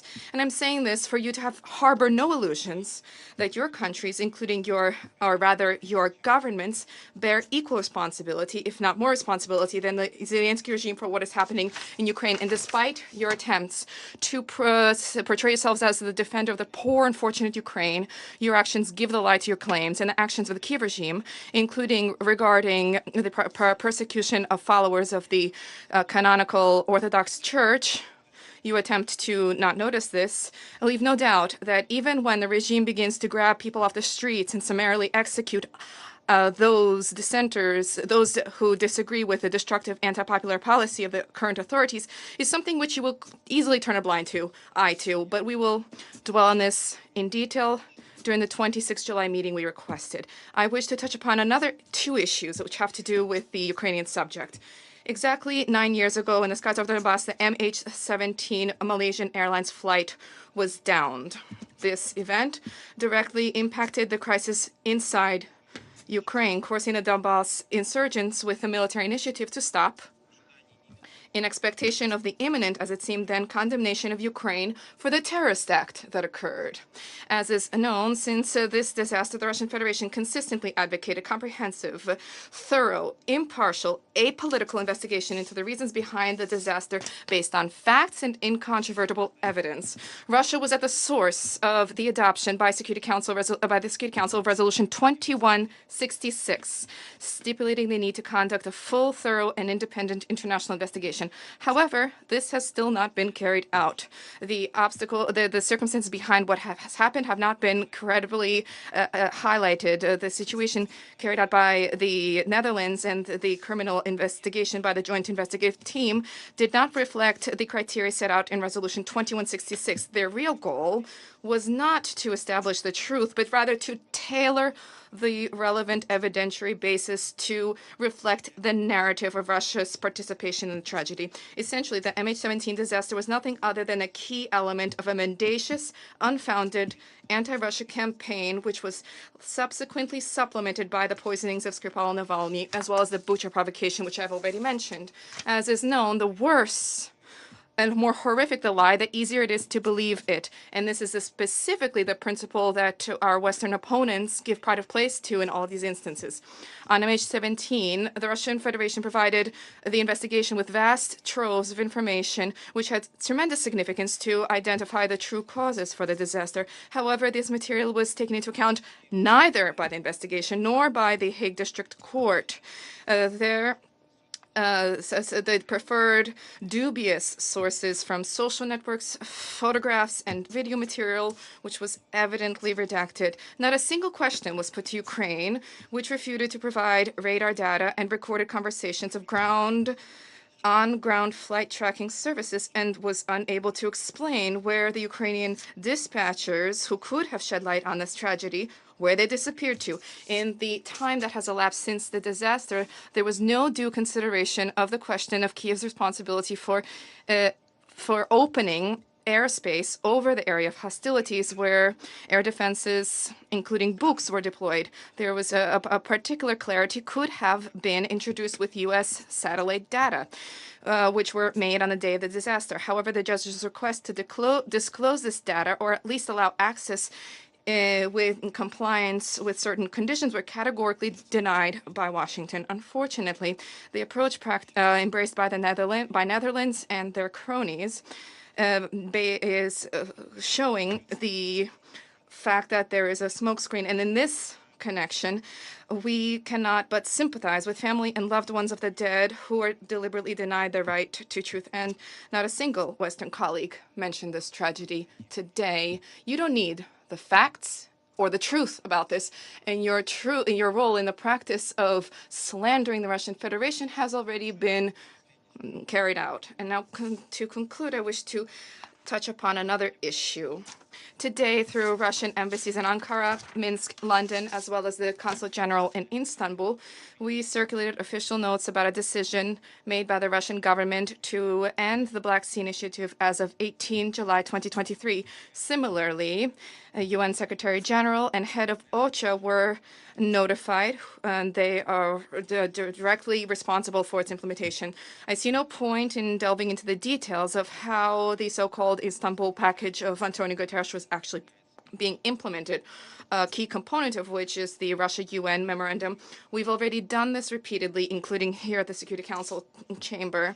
Further, as we see now, empty promises, the Secretariat were continued to be carried out by the Secretariat. And however, against the backdrop of the stable export from Ukraine to countries with high-level income countries and middle-income countries of corn fodder and wheat fodder, 90% and 60% of all exports, respectively, least developed countries received only 3% of those goods, and the World Food Program humanitarian operations received even less of this, 2.2% of wheat. These facts are too unsavory, and they speak to themselves, and so the Black Sea Initiative was, without much ado, simply reformatted from a humanitarian to a commercial one. Against this backdrop, there remained unresolved issues that Russian economic operators continue to encounter. Having announced in March this year of our consent for the extension of the Black Sea Initiative for 60 days on 18 July, we categorically stated that we will take a decision on further steps only after consideration of progress in addressing certain tasks, which we spoke about repeatedly. I will not relist them. At the same time, we pay tribute to the Secretary General and his team for their efforts in attempting to persuade Western countries to comply with obligations before the Russian Federation from the Russia-UN memorandum. However, these were mere smoke and mirrors. However, there has been no progress here, and the Kiev regime continues to use the cover of the open maritime corridor to wage provocations and attacks against Russian civilians and military objects. Against this backdrop, a decision was taken to exit the deal, about which today we informed the Turkish and Ukrainian sides, as well as the UN Secretariat. This means an end to guarantees of safe navigation, curtailment of a maritime humanitarian corridor, restoration of a regime of a temporary dangerous area in the Northwest Black Sea, and reformatting of the Joint Coordination Center. And in this way, without Russia's participation, the Black Sea Initiative ends its operations as of 18 July. The Russian Federation will stand ready to consider its resumption only when concrete results are achieved, rather than promises and assurances from Western capitals. And now, apparently, is the time, clearly, to demonstrate the stated solidarity of Kiev's European allies, who can export Ukrainian food through land corridors. For our part, despite the existing obstacles, we will continue to assume our obligation to fulfill contractual obligations to provide Russian grain to all purchasers. Thank you. The Russian Federation for their statement. I give the floor to the representative of Gabon. President, I welcome you in this meeting, and I welcome the other eminent personalities engaged in our discussions today. I'd like to express my thanks to the Undersecretary General, Madam Rosemary DiCaro, for her briefing. The war in Ukraine has over the months become the most discussed topic within this Council, be it the security, humanitarian, or nuclear-related issues. Nonetheless, the violence persists, and this war continues to challenge international peace and stability and to contribute to food insecurity in several regions of the world. Offensives and counter-offensives on both sides raise the spectre of an escalation of violence, an increase in the loss of human lives and property, as well as an ever greater population displacement, thus making the prospects for negotiations for lasting peace ever more remote. The damage caused over these 17 months is immense and very alarming. The latest reports of the Secretary General mention hundreds of attacks on hospitals, schools, and civilian infrastructure. The number of non-military victims, particularly children, continues to rise. The Security Council must endeavour to find a peaceful solution in accordance with the principles of the United Nations Charter. We call on those countries with any influence on the main players to act so that a real dialogue can be initiated with a view to eventually reaching a lasting peace agreement. In this respect, my country encourages the Secretary General to continue to use his good offices to promote the launch of talks between all parties. It is essential for the international community to support and coordinate the various diplomatic initiatives to promote a negotiated settlement. President, Today, the 17th of July 2023, the Black Sea Grain Initiative comes to an end. This is a vital agreement for numerous countries. We remain hopeful that it will be renewed so it can be continued as soon as possible.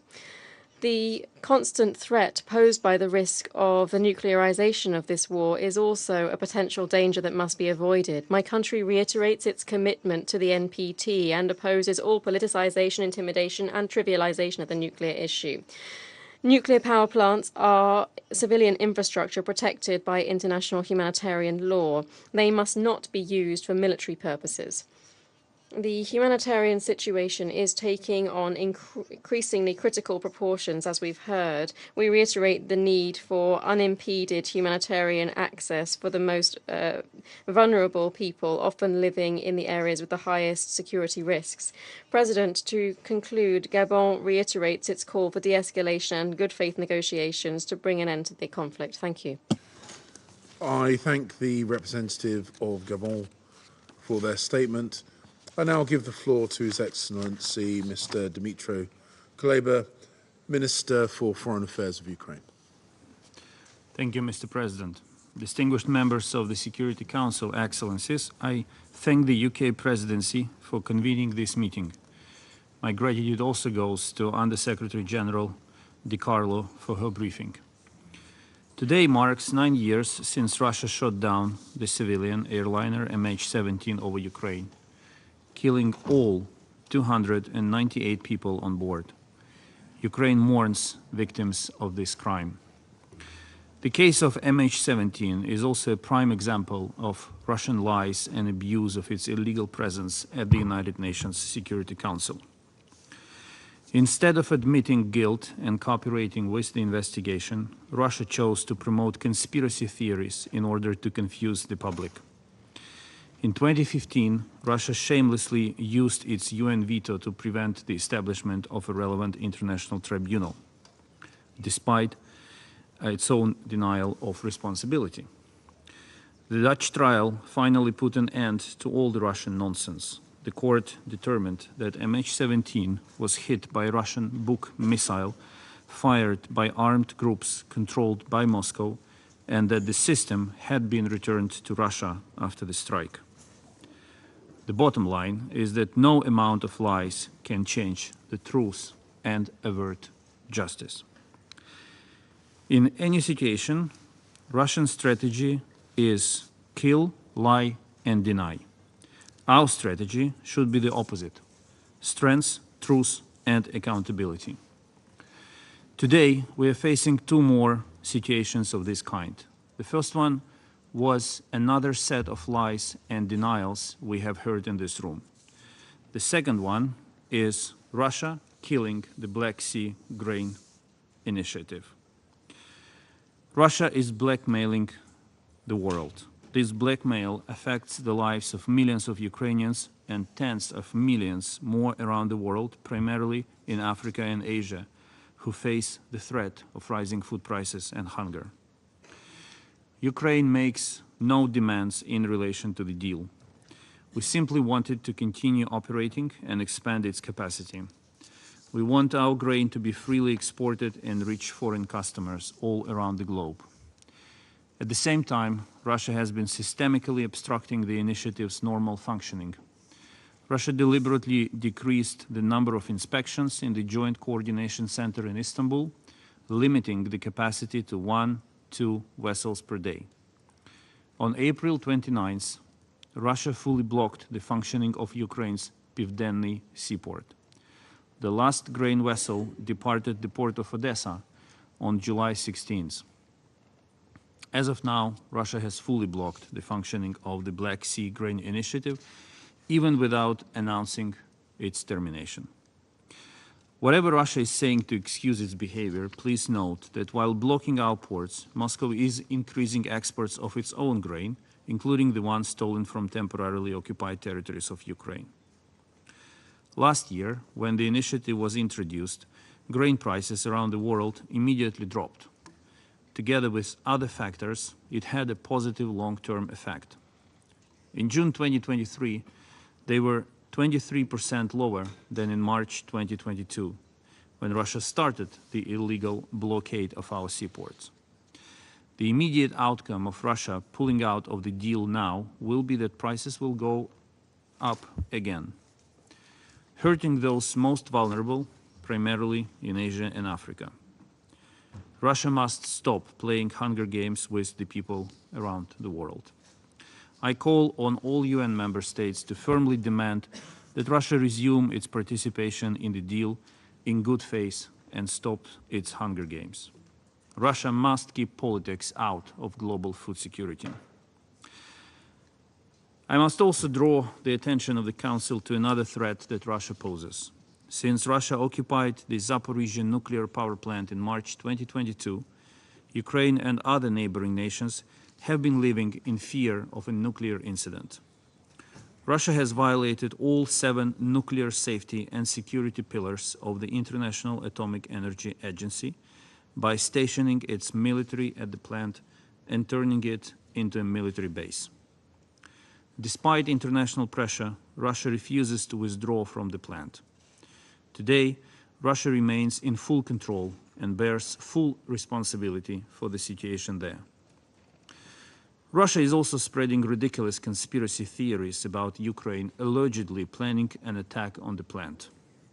Whether it is the downing of MH17, the destruction of the Kakhovka Dam, or any other major Russian crime, their strategy remains the same: kill, lie, and deny. I take this opportunity to say it again officially and unequivocally. Ukraine has never had and cannot have any intention of causing any incidents at our own nuclear power plants in our own country. The only force that has the capacity and the motives to cause any such incident is Russia. By acting together and calling out liars now, we can prevent them from executing their malicious plans. Distinguished colleagues, I want to believe that the era of Russian crimes, lies, and denials is coming to an end. Russia is losing its illegal war against Ukraine. Putin's regime is getting weaker by the day, and the latest Wagner mutiny has demonstrated it not only to the whole world, but also to the Russians themselves. Every defeat on the Russian battlefield brings Putin's regime closer to realizing the futility of aggression. We should all work together to bring this realization closer. For when the Kremlin's chief liar realizes no one believes his lies any longer, he will be forced to call a halt to the war. This Council has been unable to take concrete actions in accordance with Chapter 7 of the UN Charter for more than 500 days of Russia's full-scale invasion, as well as for more than 9 years of its aggression. And it applies not only to the case of Ukraine, but to other conflicts raging in the world. The root problem is well known, and its name can be found on the fourth plate to the right of the presidency. Despite the fact that this plate was placed on the table more than 3 decades ago, the UN Charter still says nothing about the legitimacy of its presence here.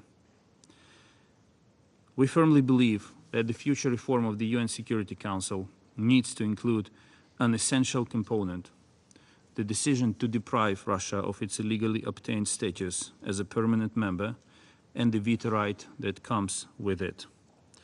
This Council and the entire world will become a much healthier place once Russia is out of here.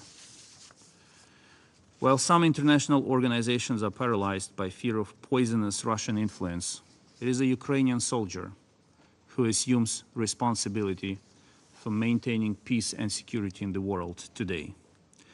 A Ukrainian soldier restores peace and security with each step forward and each liberated settlement in Ukraine, basically putting into action what this Council is supposed to maintain and enforce. This comes at a steep cost, but there is no other choice. Please honor the sacrifice and keep assisting us in bringing peace closer. Ukrainians will always be grateful for your support. and our victory will also be your victory against the scourge of aggression in the world. Thank you.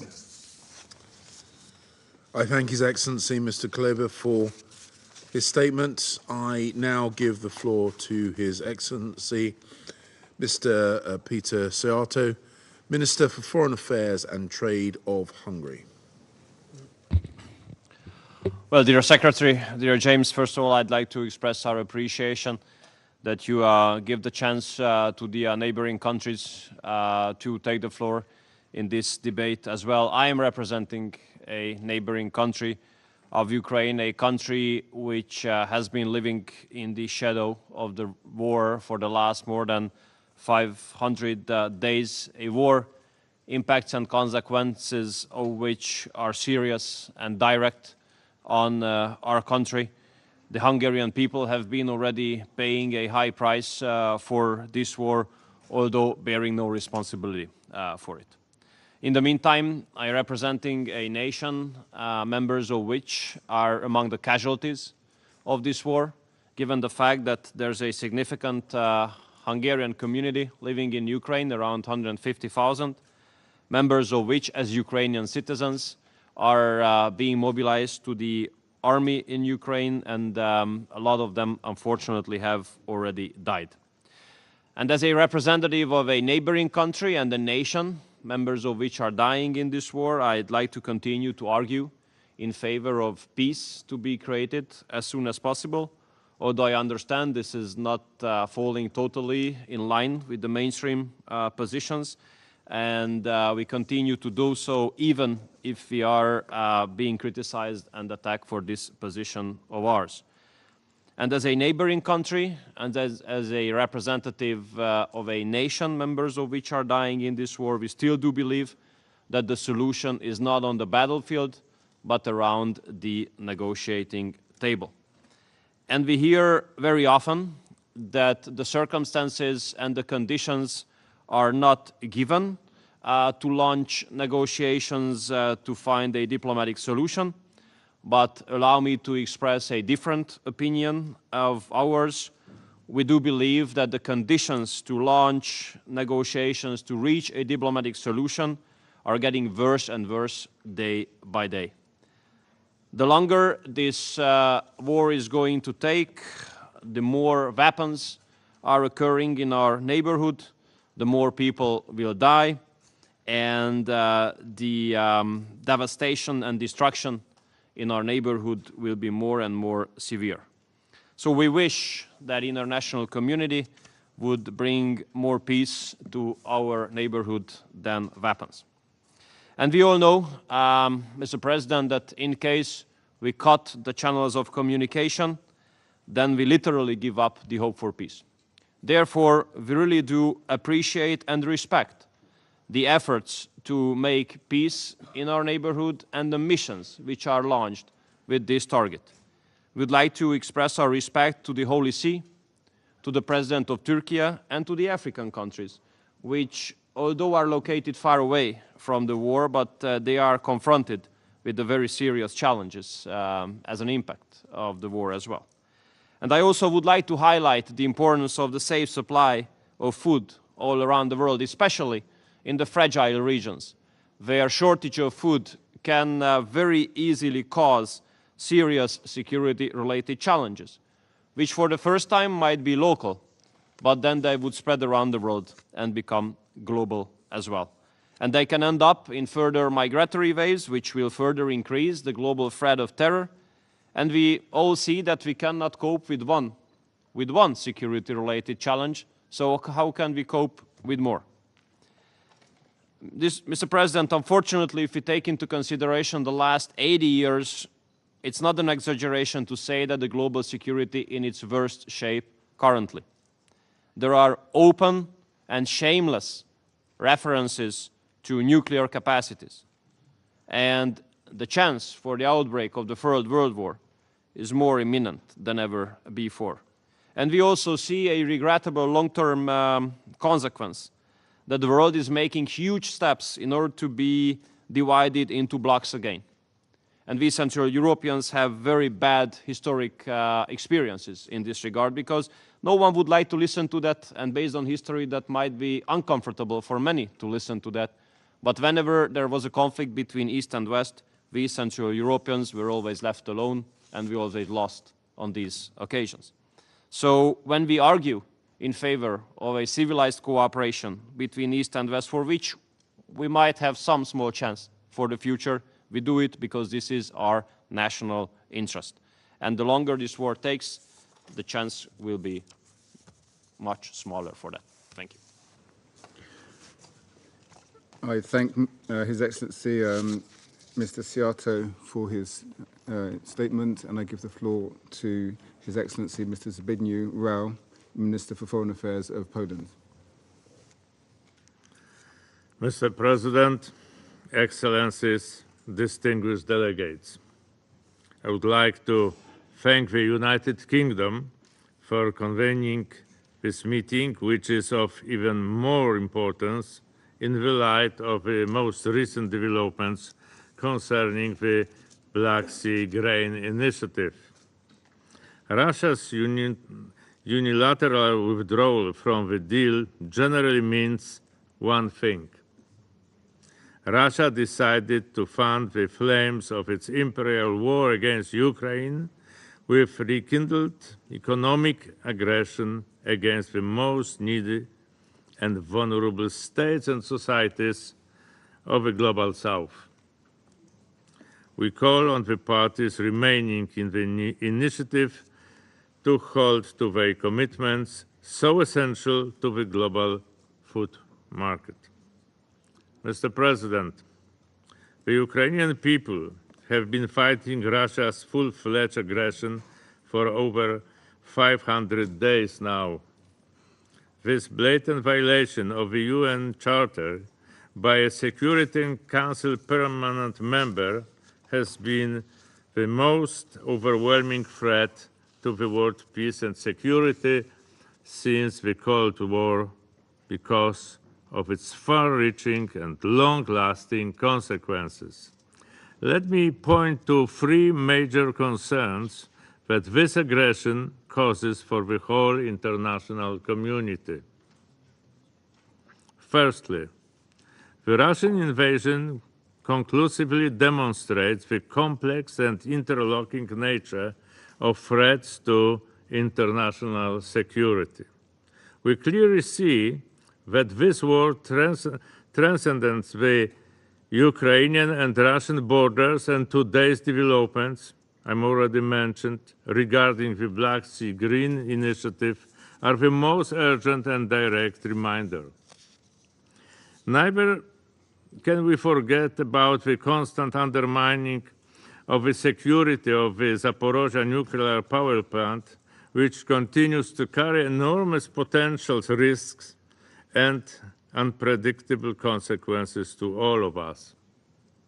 Also, the recent destruction of a dam in Novanakovka by Russia brought significant cost to the whole ecosystem of and around the Black Sea and to all its coastal states.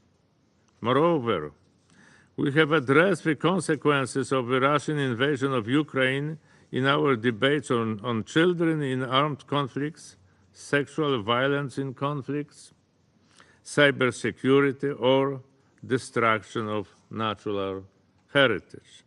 All these aspects require constant attention and determination of the Security Council as the institution responsible for world peace and security.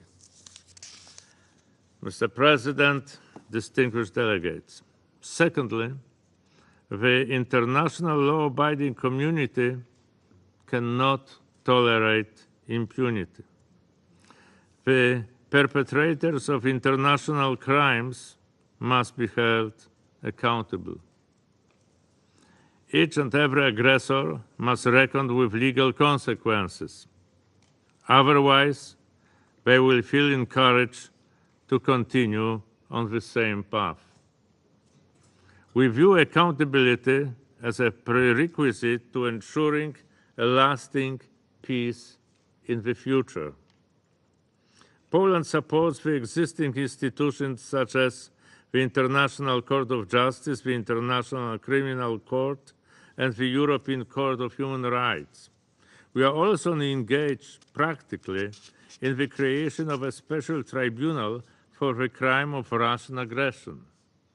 We are glad that a recent meeting of the proposed tribunal's core group took place in Poland. We equally support efforts to establish an international mechanism for reparations for damage caused by the Russian invasion of Ukraine. We also join the enlarged partial agreement on the register of damage caused by the aggression of the Russian Federation against Ukraine that was adopted at the recent Council of Europe summit in Reykjavik. Mr. President, ladies and gentlemen, finally, let us remember that in every effort to find peace in Ukraine, we must propose only rightful solutions, as an unjust peace or a frozen conflict would only prolong instability and would attract further aggression. The only sustainable peace solution must be based on the UN Charter and its fundamental principle of territorial integrity. Thus, the international community must remain steadfast in defending the UN Charter.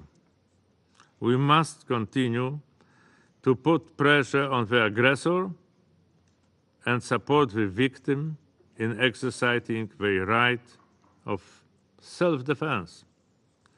The world must keep supporting Ukraine, which is a just cause. We strongly appeal to the UN Security Council members and to the entire UN family to show determination in defending the fundamental principles of the international order. Thank you. I thank His Excellency Mr. Rao for his statement. I now give the floor to Her Excellency Ms. Annalena Baerbock, Federal Minister for Foreign Affairs of Germany. Thank you, Mr. President, Under Secretary General. Mom, come and get me.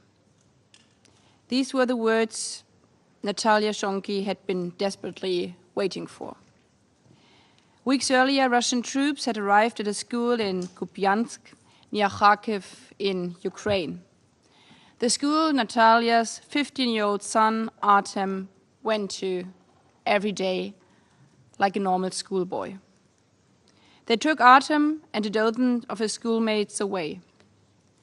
Natalia told reporters that for weeks she had no idea where he was. She did not know if he was still alive. Then at last, Artem was able to contact her. Mom, come and get me. That's what he told his mother on the phone. It took Natalia months to find her son, to get him back. She managed to travel to the place in Russian-occupied Ukraine where he was being held and took him home, finally, back into her arms. Artem's and Natalia's story is one of many.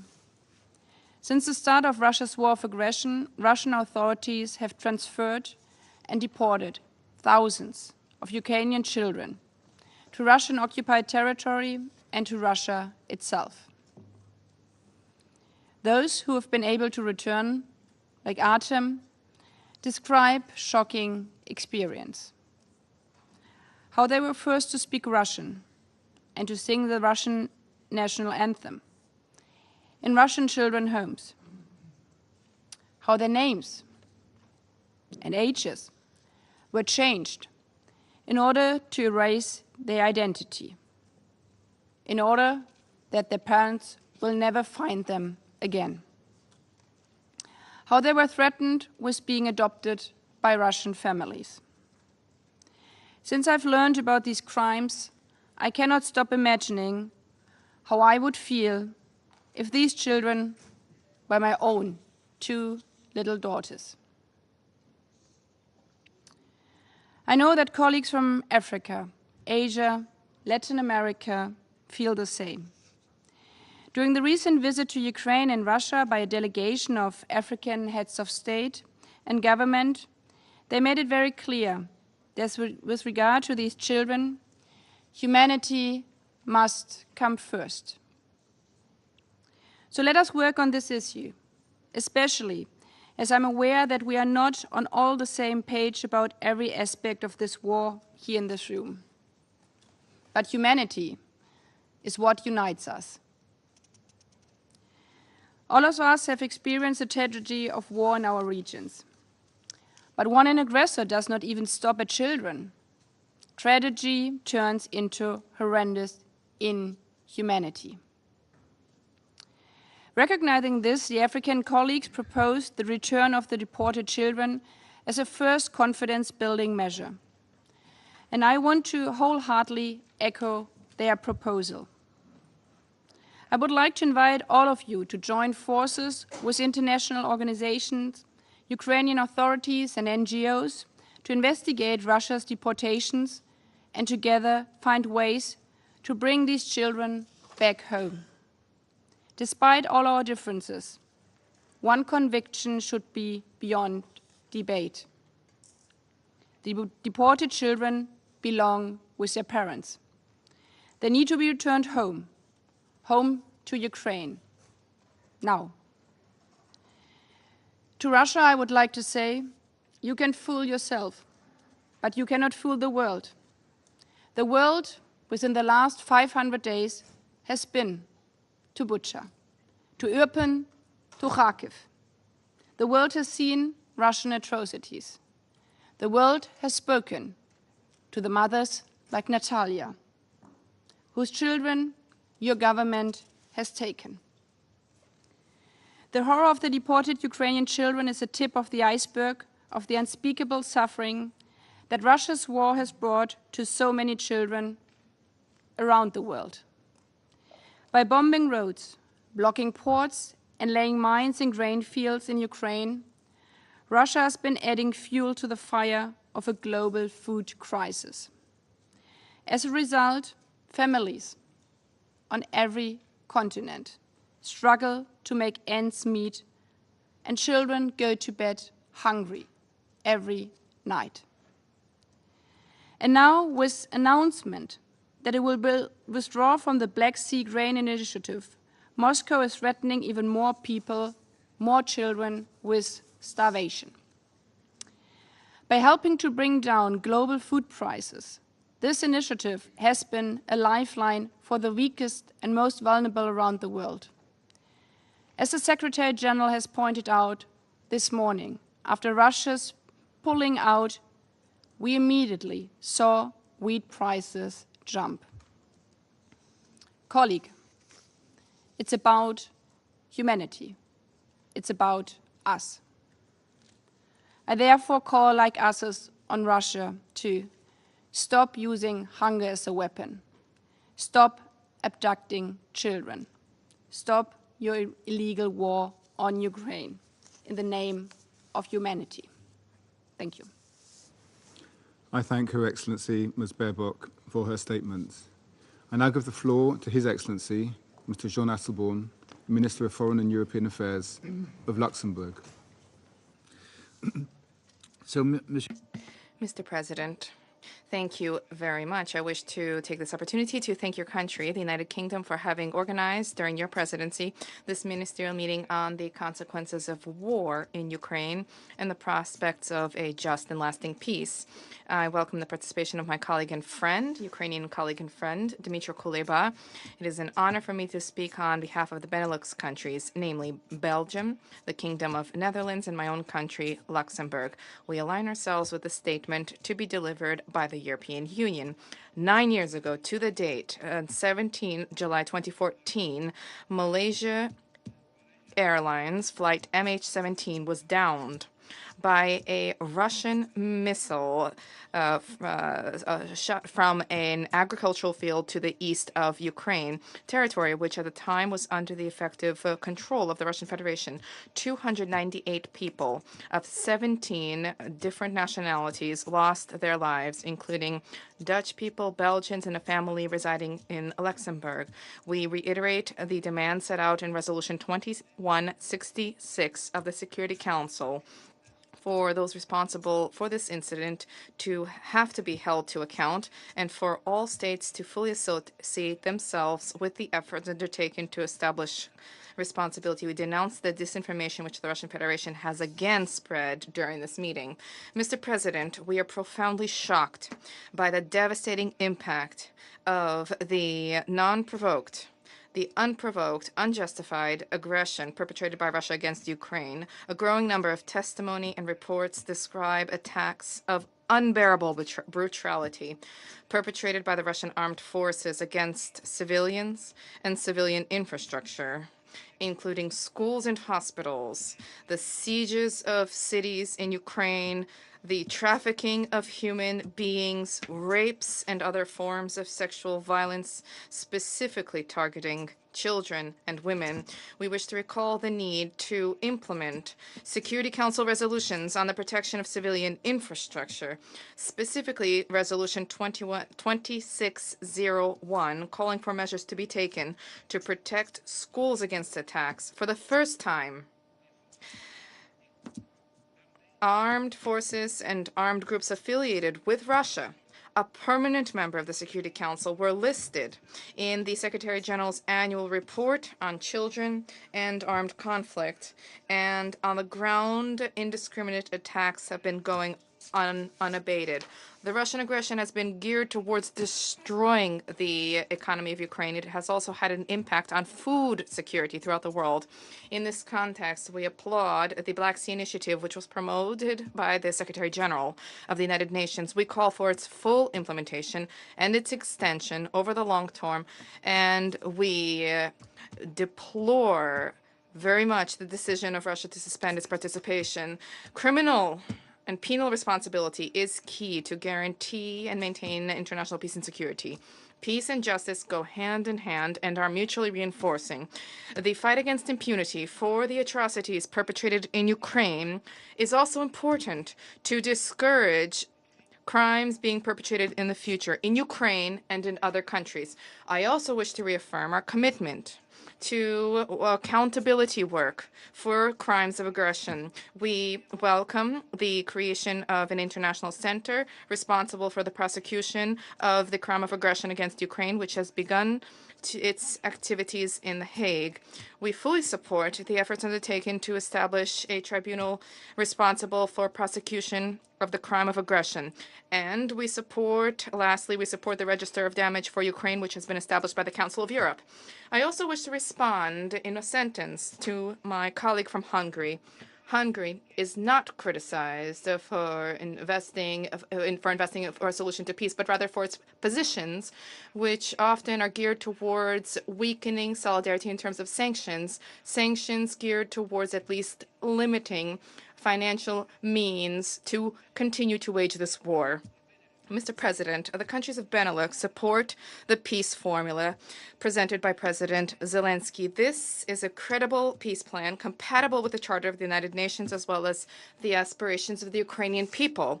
The adoption on 23 February last by a large majority of 141 voices, adoption of a resolution of the General Assembly and the principles of the Charter of the United Nations underpinning a global just and lasting peace in Ukraine reflected the international community's support for this peace formula.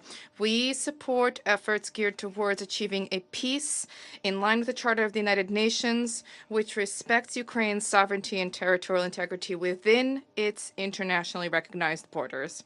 I wish to conclude by reaffirming the full and steadfast solidarity of Benelux countries with the Ukrainian people and government.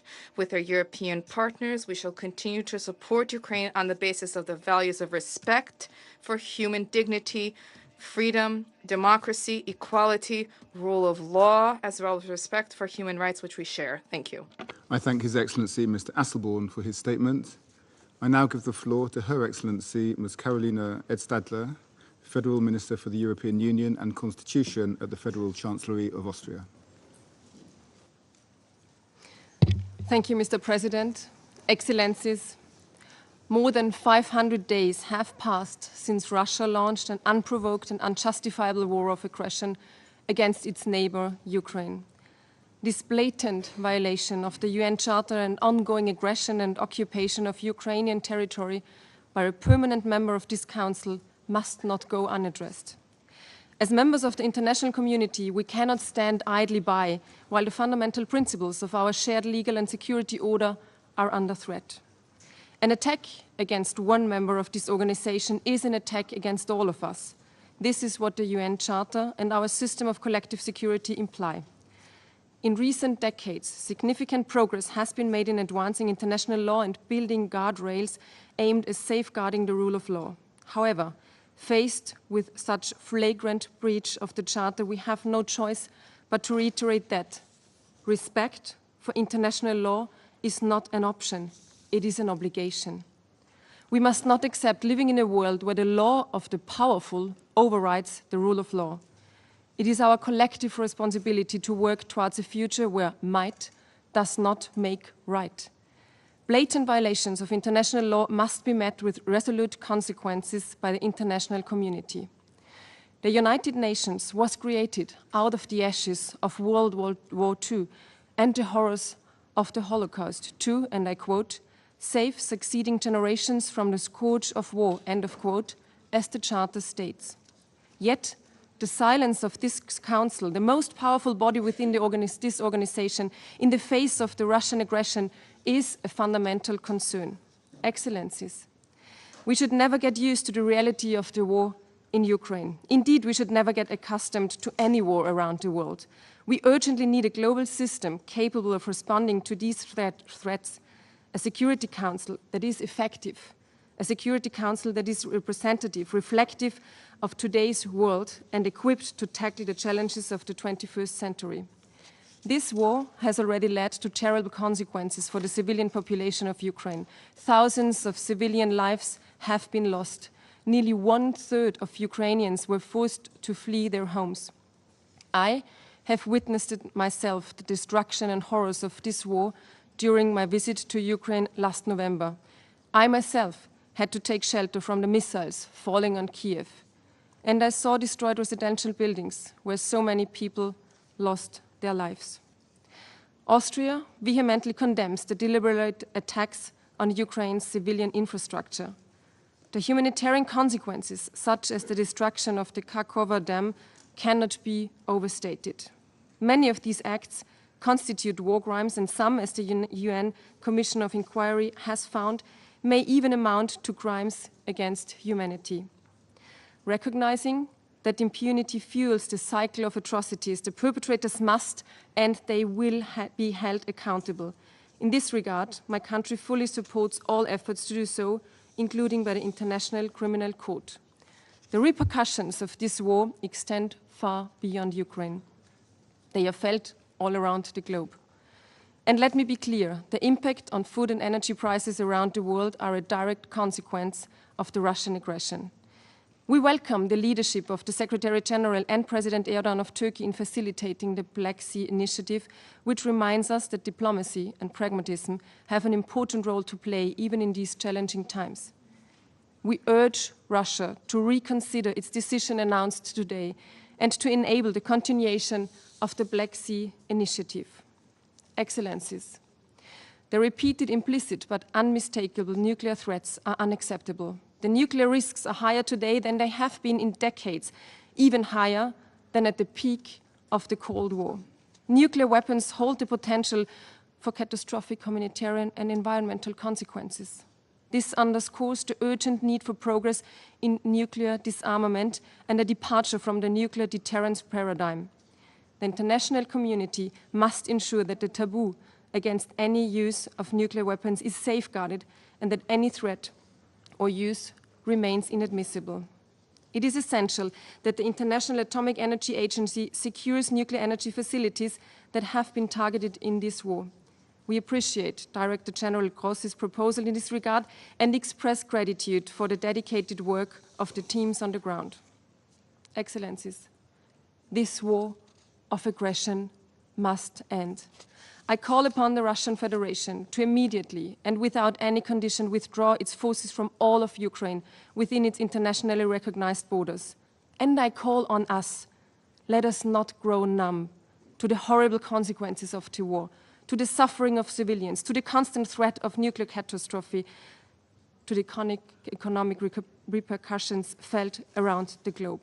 Instead, let us use our collective strength to bring an end to this war and secure a just and lasting peace for Ukraine based on the UN Charter and international law. I thank you. I thank Her Excellency Ms. Edstadler for her statements. I now give the floor to Her Excellency Ms. Giedrė Balčytytė, Chancellor of the Government of Lithuania. You have the floor. Mr. President, please let me start with a word of appreciation to the United Kingdom Presidency for granting our request to deliver the statement on behalf of Baltic states, Estonia, Latvia, and my own country, Lithuania. I also would like to thank USG DiCarlo for the briefing and the continued engagement of the UN in documenting and reporting crimes committed during Russia's full-scale war against Ukraine, spanning now for over or almost a year and a half, as well as for substantial efforts to alleviate global consequences of this brutal war of aggression. Mr. Chairman, as some of the chairs already stated, this war of aggression started well before a year and a half. On this date, 9 years ago, as we all know, Russia shut down Malaysia Airlines flight MH17, killing 283 passengers and 15 crew members on board. And we support all efforts to hold Russia and all those responsible accountable for this brutal crime. Though we acknowledge efforts of our global partners in reaching peace in Ukraine, however, Russia cynically continues this unprovoked full-scale war and shows no signs of ending it. Russia manipulates internationally agreed rules, facts, and violates UN Charter and other international agreements, abusing international structures, weaponizing disinformation, and using brutal force. And all this sets precedent for the future. If Russia's actions will be ignored and legitimized this time, future of many countries in the world, those that build peace, prosperity, and sovereignty thanks to the rules-based order, becomes at risk. So we believe that for ensuring comprehensive, just, and lasting peace in Ukraine, certain prerequisites are essential, and I will focus on some of them today. First, Ukrainian peace formula is the guideline we should follow in seeking just and sustainable peace.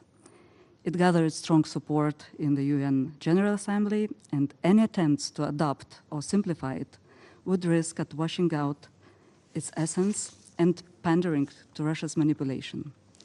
Ukraine must have the final say on peace on its own soil. Estonia, Latvia, and Lithuania, as countries bordering Russia, will continue our firm stance against appeals to yield to Russia's demands. We all have witnessed Russia's blackmail in relation to the Black Sea Initiative and based on manipulation of facts regarding its grain and fertilizer exports. If Russia would be prioritizing global food security as it claims, it would have stopped inventing obstacles to the work of Joint Coordination Center and continuation of the initiative itself. So we strongly condemn Russia for unilaterally abandoning the Black Sea Grain Initiative and choosing to further aggravate the global food security crisis. Second, a just and lasting peace must be in line with the principles of UN Charter, in particular sovereignty, territorial integrity, and independence. Russia must stop war and immediately, completely, and unconditionally withdraw its troops and equipment from the territory of Ukraine within its internationally recognized borders and its territorial waters. As the UN community, we must ensure the protection of the core principles of our cooperation and condemn all those who are actively facilitating Russia's war. Belarus, that participates in this war by providing military equipment, training, and allows its territory to be used for the offensive. Iran, that supports Russia with military equipment, undermining global sanctions. Both must end their assistance to Russia's aggression and return to compliance with international law. Belarus, actually, becoming home for Russian nuclear weapons, as well as elements of Wagner criminal, in Lithuania's position terrorist group, responsible for brutal human rights violations, in addition to Ukraine, also in Mali, CAR, and elsewhere in Africa, where they operate under disguise of so-called security providers. Third, it is essential to recognize that Russia bears sole responsibility for inflicting immense suffering upon the Ukrainian population. The International Criminal Court has issued the arrest warrant for Vladimir Putin in relation to the forced deportation of the Ukrainian children. And this is only the first step to bring perpetrators to justice. Russia must be held accountable also for numerous war crimes, including deliberate destruction of civilian infrastructure and causing environmental disasters. There should be no hesitation in attributing these crimes. Regarding the crime of aggression, we all need to seek for the establishment of special international tribunal following Ukraine's lead. Mr. President, together we possess capability and determination to assist Ukraine in reconstruction of its schools, hospitals, and roads, and we have already started it without any delay. However, it will take decades for Ukraine and its people to recover from suffering that this war inflicted. No doubt Ukraine has inherent right of self-defense against the Russian aggression, and we underline the decisions of the EU and NATO leaders offering robust financial, economic, humanitarian, military, and diplomatic support to Ukraine and its people for as long as it takes.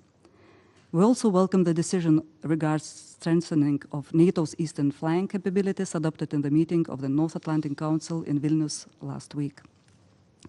So let me reaffirm Estonia's, Latvia's, and Lithuania's strong condemnation of Russia's war against Ukraine and express our unwavering support for Ukraine's independence, sovereignty, and territorial integrity within its internationally recognized borders. Aggression as an instrument in international relations must be condemned and completely eliminated. Those responsible for Russia's war and use of military force against Ukraine must be brought to justice. We must unite our efforts in pursuit of supremacy of international law. I thank you. I thank Her Excellency Ms. Balchitite for her statement, and now give the floor to Her Excellency Ms. Lotte Macon, Deputy Minister for Development Cooperation of Denmark. Mr. President, distinguished delegates, I have the honor to speak on behalf of the 5 Nordic countries, Finland, Iceland, Norway, Sweden, and my own country, Denmark. The Nordic countries would like to express our grave concern over the grim humanitarian consequences of Russia's war of aggression against Ukraine, as well as the war's devastating global implication in areas already affected by humanitarian crisis and food insecurity, such as the Sahel, the Horn of Africa, Yemen, and beyond. All areas demand our immediate attention and concerted efforts. Today, the Nordics would like to share 3 messages on, firstly, the grave humanitarian situation in Ukraine, secondly, the global implications of Russia's aggression and the importance of the Black Sea Grain Initiative, and thirdly, our support to all meaningful initiatives towards a just peace. On 9th July, several civilian casualties were recorded in yet another Russian attack at a humanitarian aid distribution site in the frontline zone of Orikhiv. Not far from there, Russia's illegal military seizure of the Zaporizhzhia nuclear power plant continues to pose devastating and widespread risks in an area already severely affected by the destruction of the Kafkara Dam. Mr. President, We strongly condemn Russia's indiscriminate warfare and intentional attacks on civilians, as well as Iran's provision of drones to Russia in violation of Security Council Resolution 2231 of 2015. All those responsible must be held accountable for violations of international humanitarian law and violations and abuses of human rights against Ukraine's civilian population, including the forcible transfer and deportation of children and conflict-related sexual violence. We also call on Russia to ensure full, safe, and unhindered access for humanitarian actors to all areas under its temporary military control, as well as to persons detained by Russia or forcibly transferred by Russia, including children. Secondly, we are concerned with the future of the Black Sea Grain Initiative. The initiative has helped avoid a further deterioration of the global food crisis amplified by Russia's war of Ukraine. We welcome the active engagement by the Secretary General and Turkey in facilitating the initiative. Since the launch of the initiative, which has safely exported over 32 million tons of grain and foodstuff, we've seen a lowering of global food prices. 56% of the export have gone directly to developing countries. In May, export drops, however, to the lowest volume since the initiative began, largely due to the Russian obstruction in the inspection and registration of shipping vessels. Let us not forget that the Black Sea Grain Initiative would not have been needed had it not been for the Russian aggression, and Russia obviously bears a heavy responsibility for ensuring its continuation and smooth operation. And thus we deeply deplore today's news that Russia has suspended the initiative and urge Russia to ensure a long-term rollover and full implementation of the Black Sea Grain Initiative in line with the Istanbul Agreement, and to urgently lift all impediments that delay operations of the initiative. Mr. President, the Nordics support all meaningful efforts to bring an end to Russia's aggression against Ukraine. Such effort must include Russia's complete and unconditional withdrawal of its military forces from the entire territory of Ukraine and respect for Ukraine's independence, sovereignty, and territorial integrity. We stand ready to support Ukraine's initiative for a just peace and all initiatives seeking to advance peace in line with the UN Charter, international law, and relevant General Assembly resolutions. And we welcome the G7 Joint Declaration of Support for Ukraine and the intent to build on that framework to ensure Ukraine's long-term security. In closing, the Nordics reaffirm our commitment to the UN founding principles of sovereignty, territorial integrity, and the peaceful settlement of disputes, to the security and well-being of the people in Ukraine and everywhere. Our resolve is unwavering for as long as it takes. I thank you, Mr. President. I thank Her Excellency Ms. Macron for her statement. I now give the floor to His Excellency Mr. Olof Skog, Head of the Delegation of the European Union to the United Nations. Thank you very much, Mr. President. I have the honor to speak on behalf of the European Union and its member states and the candidate countries North Macedonia, Montenegro, Albania, Ukraine, Republic of Moldova, Bosnia and Herzegovina, potential candidate country Georgia, the EFTA country Liechtenstein, as well as Andorra, Monaco and San Marino all align themselves with this brief statement.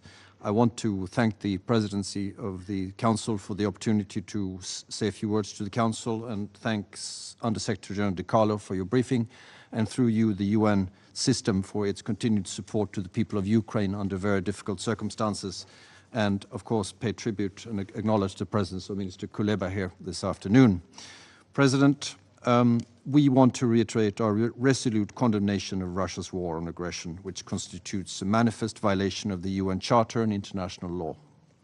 We also condemn the continued military support for Russia's war of aggression provided by Iran and Belarus.